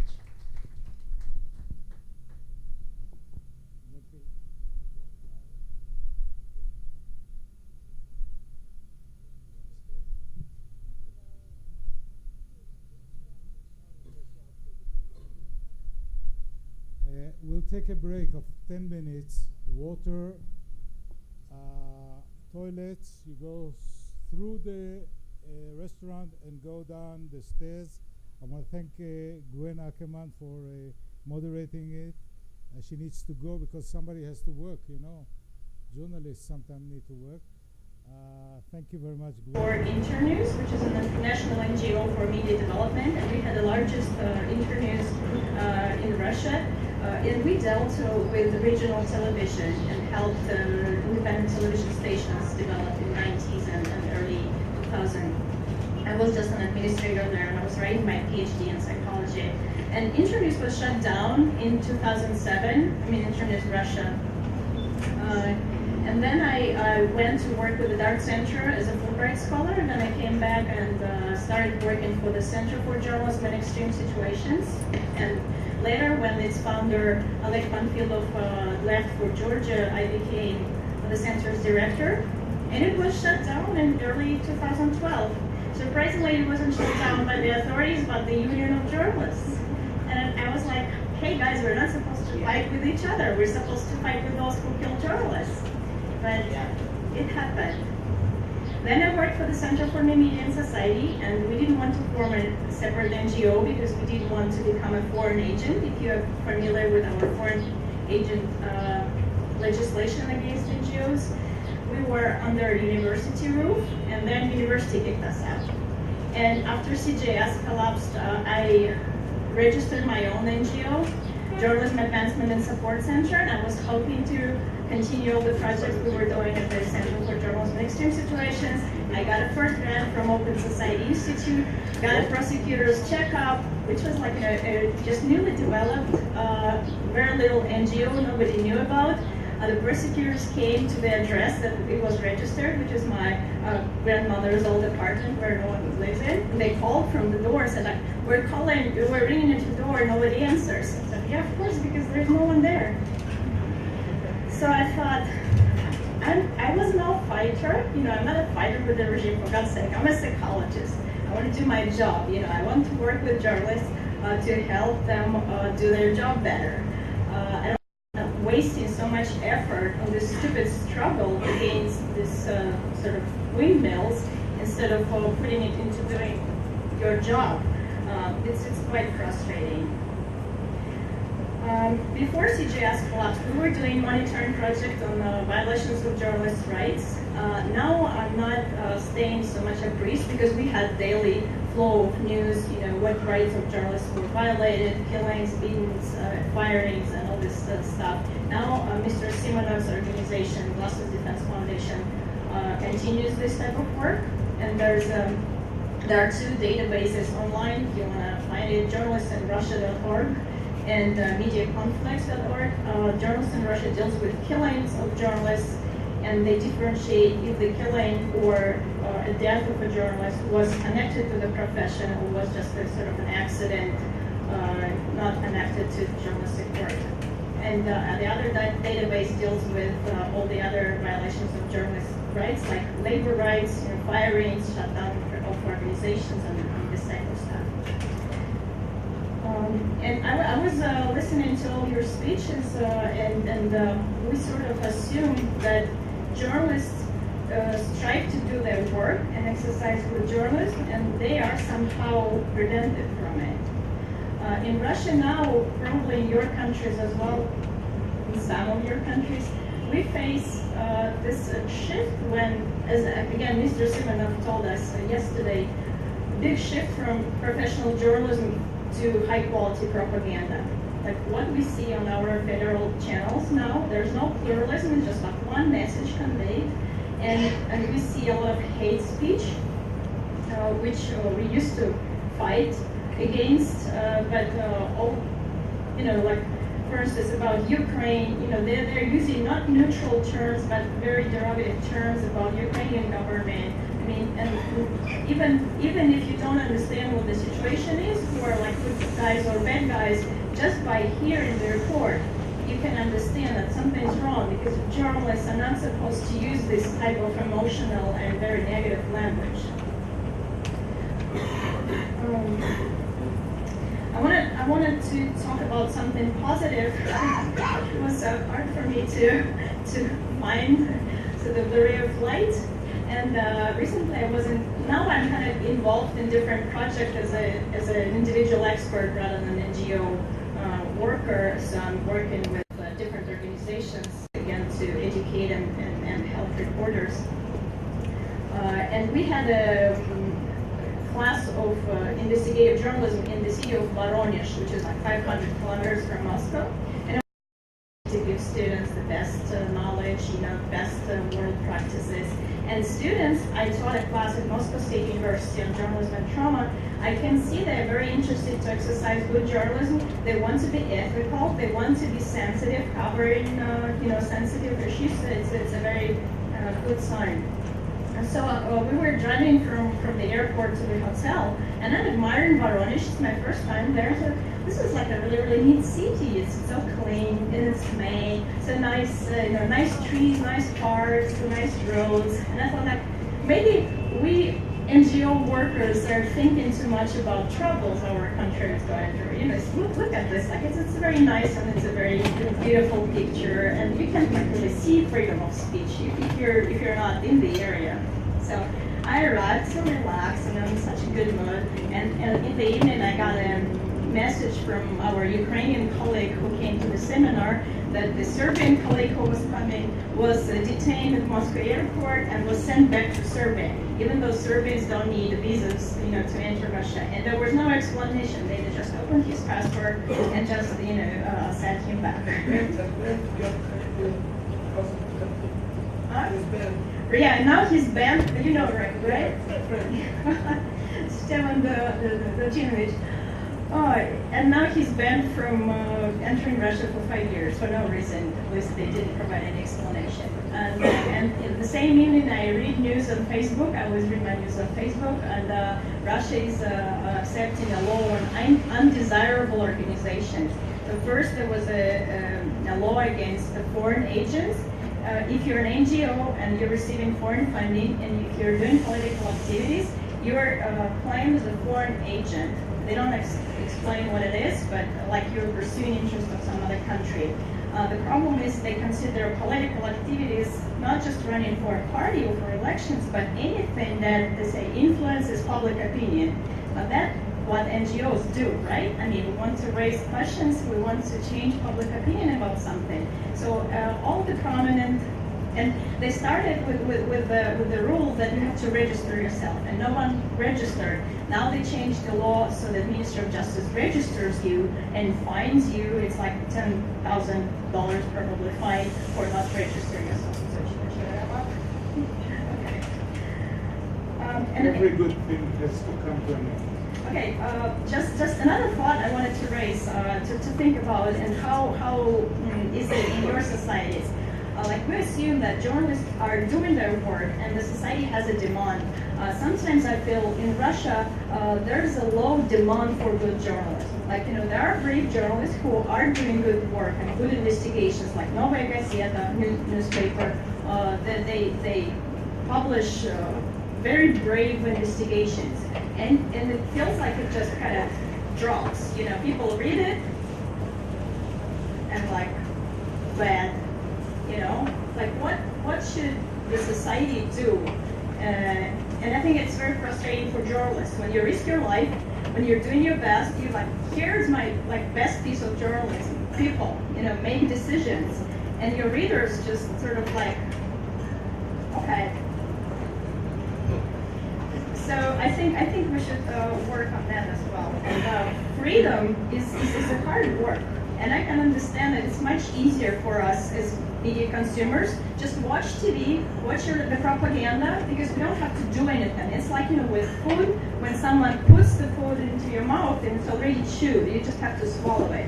But to be free, you have to be responsible for your choices, you have to make your choices, you have to reject some choices and regret about it maybe. You have to sort of hunt for your food, you have to prepare it, you have to chew it. So it's much harder than being just you know, object of propaganda. So I think we should think about that and work with the society, not only with journalists. Thank you. Thank you, Olga. Now Dr. Nidara Akhmetasevich. She's a journalist, independent scholar. Her fields of interest are democratization and media development in post-conflict society, and she's been awarded with some awards, and she writes about human rights, war crimes, international affairs. And in 2013, together with two colleagues, she established Open University in Sarajevo. Maybe you will tell us about it. Thank you very much. Thank you, Uri, and thank you to all of you who stayed. I told Uri, and I have to repeat, unfortunately, Western journalists are not here to hear our stories, and that's sad. However, I'm honored to be part of this conference, and I want to thank you for this opportunity to talk about the issues and the problems media face in Bosnia and Herzegovina. I'm sure that some of you don't know about Bosnia today or forgot about Bosnia.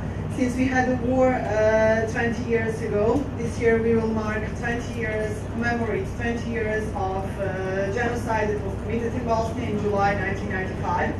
An ethnic cleansing started in 1992 in Bosnia. Today Bosnia is some kind of very strange space that I cannot call a state, since in Bosnia until today, and that's 20 years after the war, we still have a heavy presence of the international community, who is still kind of like has a possibility to make decisions in Bosnia, but they don't have responsibility and for anything they do, and that is how it is for the last 20 years. I have to say that I became a journalist in the middle of the war, and I'm still a journalist, and I'm afraid to do my job today more than I was during the war or after the war. Situation is really bad in Bosnia. Political elites in Bosnia are using possibilities, every possibility, to create, and they are created already, autocratic state. The international community that is so heavily present in Bosnia and Herzegovina basically don't pay attention to us.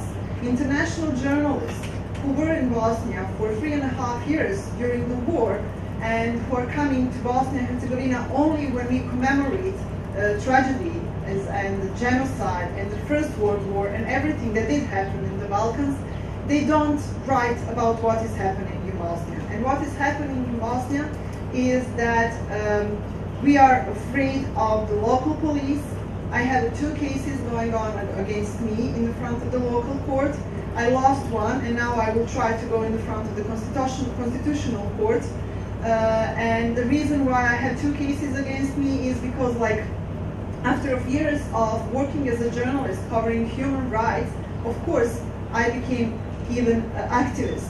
I spent 20 years of my careers walking through the mass graves, talking with the victims of mass graves, of all the kinds of violation of human rights. And today I'm afraid of my police and my government because I'm still trying to be free and to say and to tell to everybody what is happening in Bosnia. And because I joined the protest movements that was born in Bosnia in 2013 and continued to exist in 2013 and 14. And we formed people's assemblies that I was very active, and I wrote a lot about that, not only for local but also international media. And that was enough reason for my government and the local police to start harassing me. However, I'm still free, and it's far away from the situation in some of the countries that you explained. But I have to say that I'm afraid that Bosnia is becoming a country that will soon be dangerous to live for all of us who are living in Bosnia and Herzegovina. Most of the people, if you ask them how it is to live in Bosnia today, and if you ask me personally, I will tell you that for me it was easier during the war than it is today. I was less afraid, and I lived under the siege for 3.5 years in Sarajevo, and I was like exposed to 24 hours of shooting. I was wounded in war, but I'm afraid now. I'm afraid of every policeman who I see on the street. In my country, I'm called a traitor because I dared to write some things about what the government is doing, because I dared to write about crimes that were committed by Bosniaks. And my name and surname for some people in my country is that they consider me a member of one of the 3 communities that I don't find myself as one of them. I just define myself as a person who is living in Bosnia. And I'm not the only one. I'm still finding media who are willing to publish what I write, and I'm still finding the colleagues who are brave enough not to impose self-censorship over themselves. A couple of years ago, I was a freelancer for many years. 2 years ago, I had to change that status after one of he calls himself journalist in my country, approached to me, hugged me, and tell me, "Don't forget, you're alone." After that, one other colleague came to me and said, "Okay, start working for me, and at least officially there will be somebody who is kind of protecting you." However, 2 months ago, my colleague came to me and he told me, you have to start, you have to become careful about what you are saying in public. I was very disappointed because that meant that my colleague, I consider one of the bravest journalists I ever met, especially one of the bravest journalists in Bosnia. He used to write everything, he used to write truth even during the war. Today, he is giving me advice to be very careful what I'm saying, when I'm saying, and very careful what I'm writing. I'm still writing what I want, I'm still writing what I believe is truth and what I believe is important to be said, and I'm using every opportunity to talk about the situation in Bosnia, but I'm not sure that me as an individual and some of my friends who are doing the same can do anything to prevent decline of freedoms in that country, and that country is in the middle of the Europe. Thank you very much. Thank you, Dara. I want you to know here in Jerusalem, your name is respected, okay? Next is William Olu. He's the chairman of Kenya Correspondents Association and a journalist with 20 years experience, also the press freedom coordinator for the Eastern Africa Journalists Association. I want to thank the Jerusalem Press Club for creating this opportunity to meet so many of you and also to get experiences and perspectives from different countries. I come from Kenya. Kenya is located in East Africa. We neighbor Tanzania, Uganda, Ethiopia. Sometimes there's somebody from so far away as Russia. We have this joke about America or some other people saying, is Kenya in Nairobi? And when there's a problem in the DRC from where Stannis comes, then others don't want to come to Nairobi yet. I think DRC is like nearly 1,000 kilometers away. So sometimes we get extremely disappointed by what other people think of Africa because they have no idea about the map of Africa, and essentially that is partly why I gave you the map of Africa, so that other people who come to your office can know. I knew before. Okay, now, I'll try to be as brief as possible about the situation in Kenya. Of course, our colleague from the Federation of African Journalists explained certain things about Africa generally and Eastern Africa. For the last 2-3 years, I've been in charge of monitoring press freedom in about 12 Eastern African countries, including Burundi, where one of our colleagues who has been the acting Secretary General has just fled from Bujumbura because of fear. And one of the journalists actually was shot and injured, is in some hospital where, we are trying to protect him so that the security don't go after him because it is them who shot him. So in terms of Kenya, if you are in Europe or many other countries across Africa, Kenya has a robust media. Robust. We had a regime called the KANU regime that was fairly oppressive. It ended in 2012. 2000. It was defeated, in free and fair elections. But then, 10 years thereafter, we had a fairly good environment for press freedom, and we are beginning to think about progressive laws. Within that duration, and for 20 years, we fought for a new constitution, which we promulgated in 2010 in August. So as we speak now, we can say we have a good constitution with provisions that protect the media. We have Article 33, 34. 33 and 35, 33 freedom of assembly, freedom of speech, and 35 association and so on, expression. But 34 specifically deals with protection of the media, press freedom, that has never been there before. It was vaguely put in Article 79 in the previous constitution. So what do we have in Kenya now? In terms of the media landscape, one, on the surface, we have a robust media. We have 6 daily newspapers. We have slightly over 40 TV stations. We have slightly over 120 radio stations, and we are talking about a population of 45 million. So generally, within Eastern Africa and Africa, we are considered top of the range. But that is especially for people who do not understand the internal environment. So what is the obtaining internal environment right now as we speak, and especially over the last 2 years? I needed to have told you that within the last 23 years when I've been a journalist, I've also faced personal challenges. I was sacked from one of the biggest media houses because of advocacy for press freedom. They simply stopped my articles from being published. During that time, we didn't have, the internet and so on, so we would do reverse call. You'd call, they instructed the switchboard not to accept my calls, and then stopped all my articles.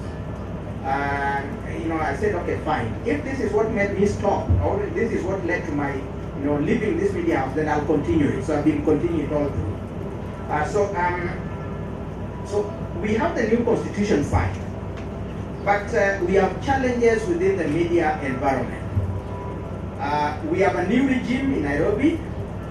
We call it the Jubilee Coalition. Recently, they are trying to change it to what they call Jubilee Alliance Party. So it's an alliance. Unfortunately, in many African countries and in Kenya, sometimes we have alliances of ethnic groups. So the alliance that came to power is like we have 2 ethnic groups against 42 others. I mean, we have about 42 ethnic groups. So a large swath of Kenya don't feel part of the government. Unfortunately, media ownership patterns largely indicate that media outlets are owned by politicians, and many of them by those aligned to the ruling party. As we speak now, the president, Uhuru Kenyatta, owns the media. He started from a small media outlet, K24. Right now, there is what we call in Kenya, we call it, it's what in Europe we used to call gun diplomacy. There's post acquisition, either through commercial or other influences. And yes, currently that media has acquired 12 other radio stations. Our former president, Daniel Arap Moi, owns the Standard, the second largest media group, and radio stations and TV Kenya television network. The 2 of them, the current president is an offshoot of the defeated ruling party. So sometimes we call the old president professor of politics. So sometimes we see him going to consult the guy. And there's suspicion that the 2 media, the 2 families, the Moi family and the Kenyatta family, the current president's father was the first president. So it's like a dynasty developing. So what we see is the possibility of those 2 media organizations which are big merging. Either not entirely physically, but in terms of the kind of control they are going to exercise. And we see in terms of reporting patterns. So we think this is a danger. We are talking about the challenge of media ownership in Kenya and the challenge of concentration. And this comes also with the issue of political interference, because currently now the media is afraid to report about certain political things, corruption and many other things, because it is with it, you lose advertisement, you are summoned. When I was coming from Nairobi, 2 editors were summoned. 2 editors from the largest media group, national media, were summoned by security because they had reported about an intelligence officer who had been deported from the Netherlands. And one of the biggest challenges we have in Kenya is because we had the post-election violence in 2007, 2008, and the president and the deputy were indicted at the International Criminal Court. The president's case has been terminated, the one of the deputy is going on, but in the process there are many people who have disappeared. So the media is a target, because for 6 years or more, it was reporting about these 2 being indictees. So now they are in fact, they say, okay, now we are in charge. Let's see what you are going to do, okay? And the president has actually, he says newspapers are good for wrapping meat. So political, political influence is dangerous for the media. Commercial influence in terms of certain, companies and so on, and the political elite who control the media also own companies. So in terms of advertisement, they can choose when to get certain journalists sacked because of certain opinions, or that guy is critical, remove him if you want adverts. The other thing, of course, is legal. The legal and policy framework is bad. My organization and a few other media owners went to court because Parliament, not Parliament, we have a bicameral Parliament. We have the National Assembly and the Senate. The National Assembly conspired with the Executive to pass 2 legislations, Media Act 2013 and Kenya Information and Communication Act 2013, that are fairly draconian.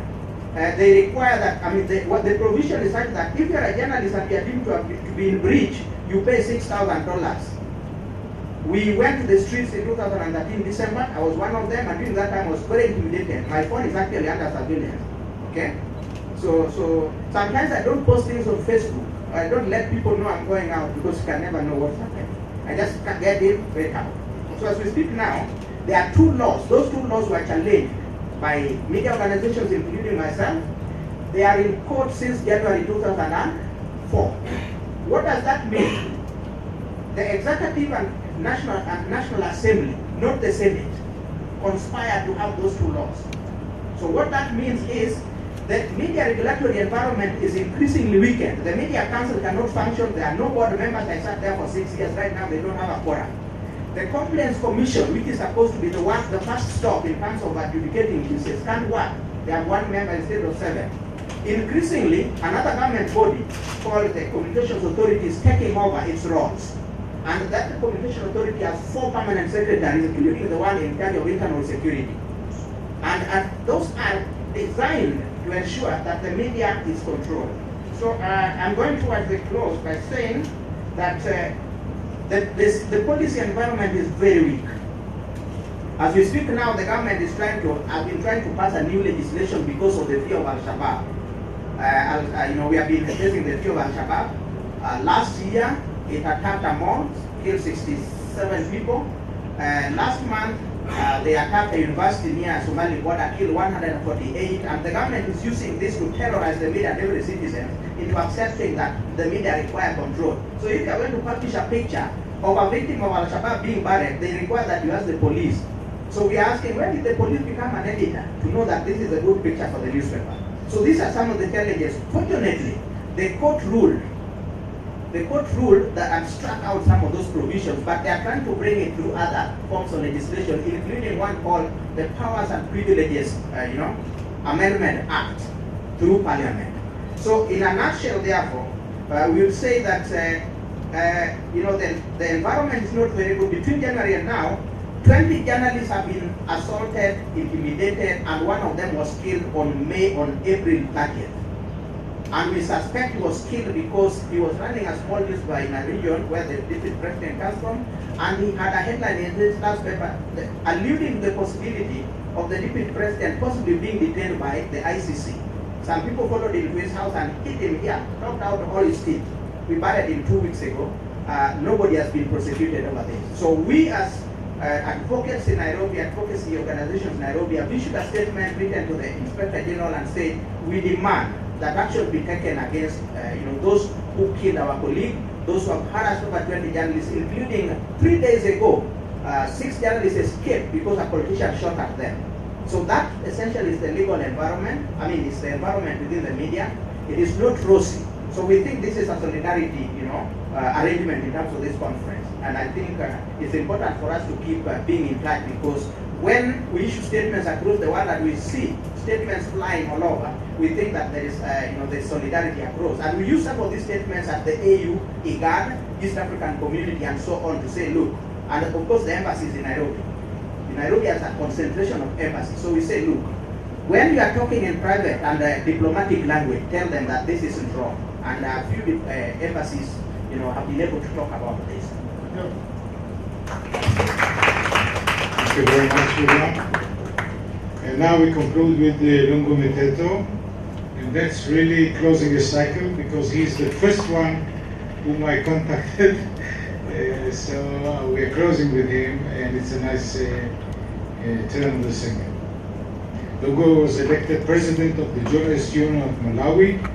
He was a reporter, editor, and today serves as the public relations officer of the Malawi Council of Churches, and he writes extensively of the role of the media in democracy and human rights, with special focus on children and women. Yeah, thank you. I didn't realize that I was the first of this group that you contacted for this conference. I feel good about that, and I've been the last to speak. I think the first thing that I should say here is to recognize the work of cartoonists, because I'm also a cartoonist, and I hope there was this lady who was talking about Charlie Hebdo. I wanted to say, keep up the fight. I've experienced such situations, but ours did not get to the very tragic end as it did with Charlie Hamilton. I think we need, I need to share her grief and courage again over her publication. Malawi, most of you, people maybe you've heard about it. It's been a very tiny country just below Tanzania, swallowed almost in half down south by Mozambique. And we have Zambia on the west. It used to be a single party kind of governance country until 31 years when decided enough was enough and we wanted to go to a multi-party kind of democratic dispensation. At that time, throughout that period of 31 years, there was only one newspaper group. And effectively with just two papers. The weekend paper coming out on a Saturday, and then the daily, which was the sister paper. But in '94, when we changed in our system of government, that's when a number of publications came into being, mostly the print. And I should be quick to say here that there wasn't even a journalism school in Malawi by then, not even any university or the government university offered anything to do with communication or journalism. People had to go out to train. So yet we had a proliferation of newspapers and other titles. We didn't have any radio. The only radio that was there was the public one, and there was no TV until later on around 1997 or so. You can imagine that we've gotten TV just almost recent. What happened when we were changing the government system? A lot of journalists were actually arrested. Some were actually physically handled by spies or agents from the government who didn't want to change. And we're being told that after all, democracy means war. Where right now it's almost over 20, should I say, years, and we haven't yet experienced war under a democracy. The next president who came in was relatively a very jovial guy. He loved to talk to the media and opened up to the media, but he was, again, a very, should I use the word, crooked guy who would not hesitate to actually use khaki envelopes just to change reports in the media. So unfortunately, because also with the background that there weren't even media training schools, and I think just one or two had started by some guys who had trained outside. Most of the journalists bought into that, and that crippled the power of the media. And with that, a number of titles folded, and we released by today just 2 newspapers. You can imagine from about 35 newspapers today we have 2, which is very strange. We expect to be going in the other direction. I would like to talk about a friend of mine who was following a story, and we're about to go to another town in Branta for some of you who know Malawi, from Lilongwe. That day, just an hour after we had parted, he went to relax a little bit, and he was shot dead. Investigations have not been concluded, but we suspect that it was government agents, perhaps working or pretending to be thugs. Because when they got into this place, they did nothing else apart from shoot this guy. So we don't think those were thugs, and then we think this was one of the ways actually to send a message to the media and say, watch out, we'll be on you. Very lately, we've had a minister who himself, the background is a journalist. Because I thought maybe when we talk about these things, we should also be talking about ourselves and how we behave somewhere. This is a journalist become a minister because he was peddling this newspaper that was typically propaganda when this president was campaigning.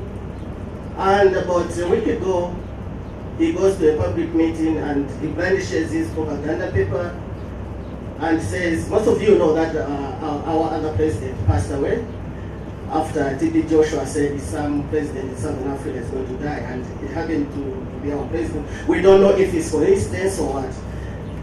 So he says this guy actually did not die of cardiac arrest, but actually it was the second president in Africa after he was in Liberia. Joyce Banda actually killed him. Along with that, the accusations thrown at journalists for actually having worked with Joyce Banda to make sure that this person or the president actually was killed. I don't understand how. But these are kind of allegations that we get almost every day against the media. And it's so shocking that a journalist, now just wearing a political skin, can stand up and start to talk about those things. And again, the president that we have is this about the fourth after we got independence, but his brother was also president, the one that passed away. Now, what actually happened during his rule, the elder brother who passed away, some journalists wrote to say there were ghosts at State House. We don't know how sure that was, but it was information that came from within the system itself.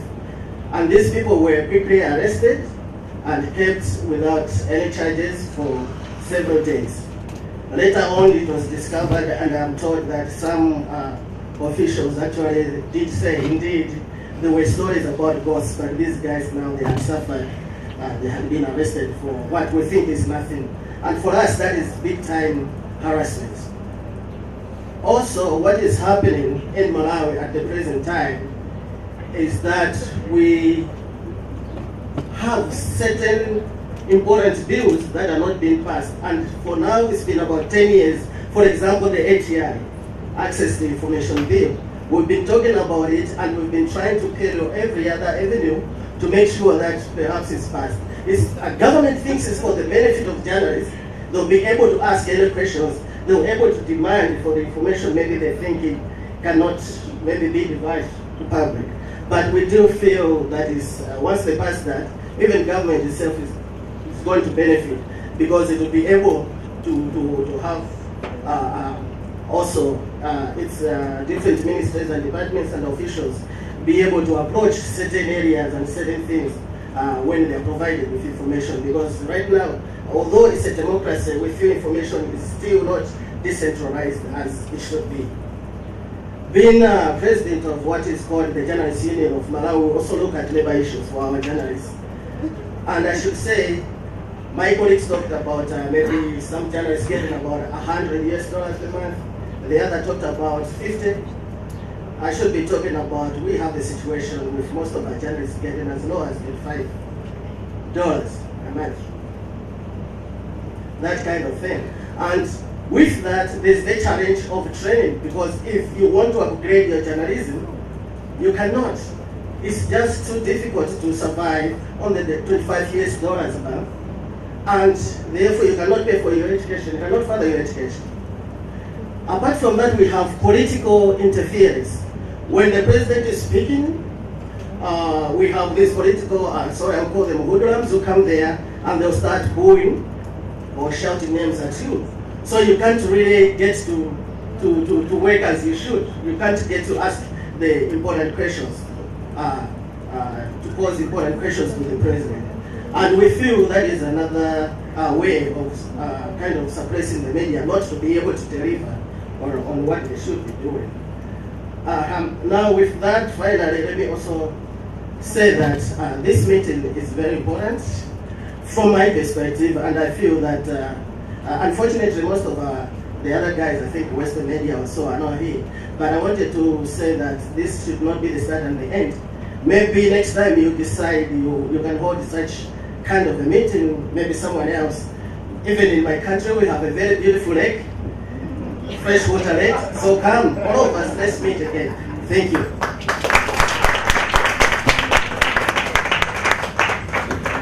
Thank you, Lungo.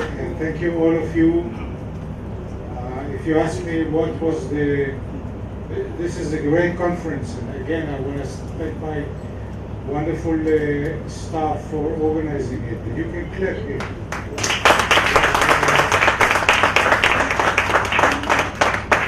If you ask me what was in my point of view, the most important session of the conference, this one, you touched us, you touched our hearts, and we who are rated by Robert Ruby Freedom House as free, I think all feel humbled by what you have said, and we will think about it, and we'll think about ways to keep on collaborating and communicating with you, because really our problems pale in comparison to what you just shared with us.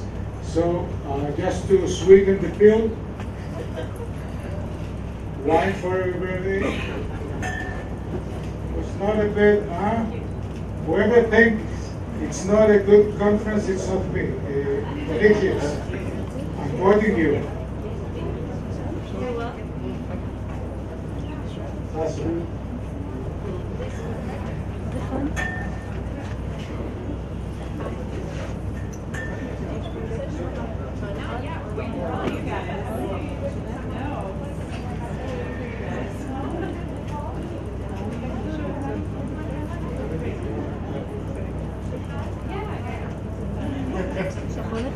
Okay, L'chaim, thanks, and bon voyage to everybody, whoever leaving, and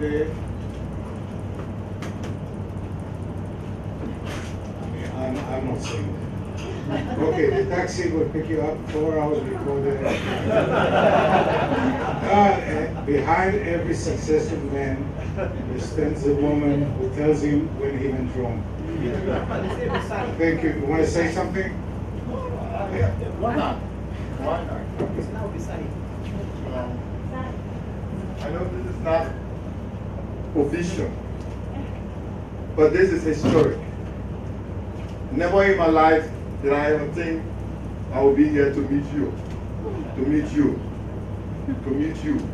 and any other person here. And this suggests that we are all one across this globe, and we have the same problem one way or the other, and we must work together to ensure that we can solve this problem. We are under attack, and we have to be professional in dealing with it. I know being a journalist is a sacrificial job, it's a threatening job, but we can demand together with one voice, with unity and strength, to the leaders across the world, that journalists are people who, without their existence, we cannot have a peaceful world. There's no democracy around the world where there will be peace and stability. We don't have people who will inform the public to educate or to take decisions. I want to thank you for organizing this program. I'm happy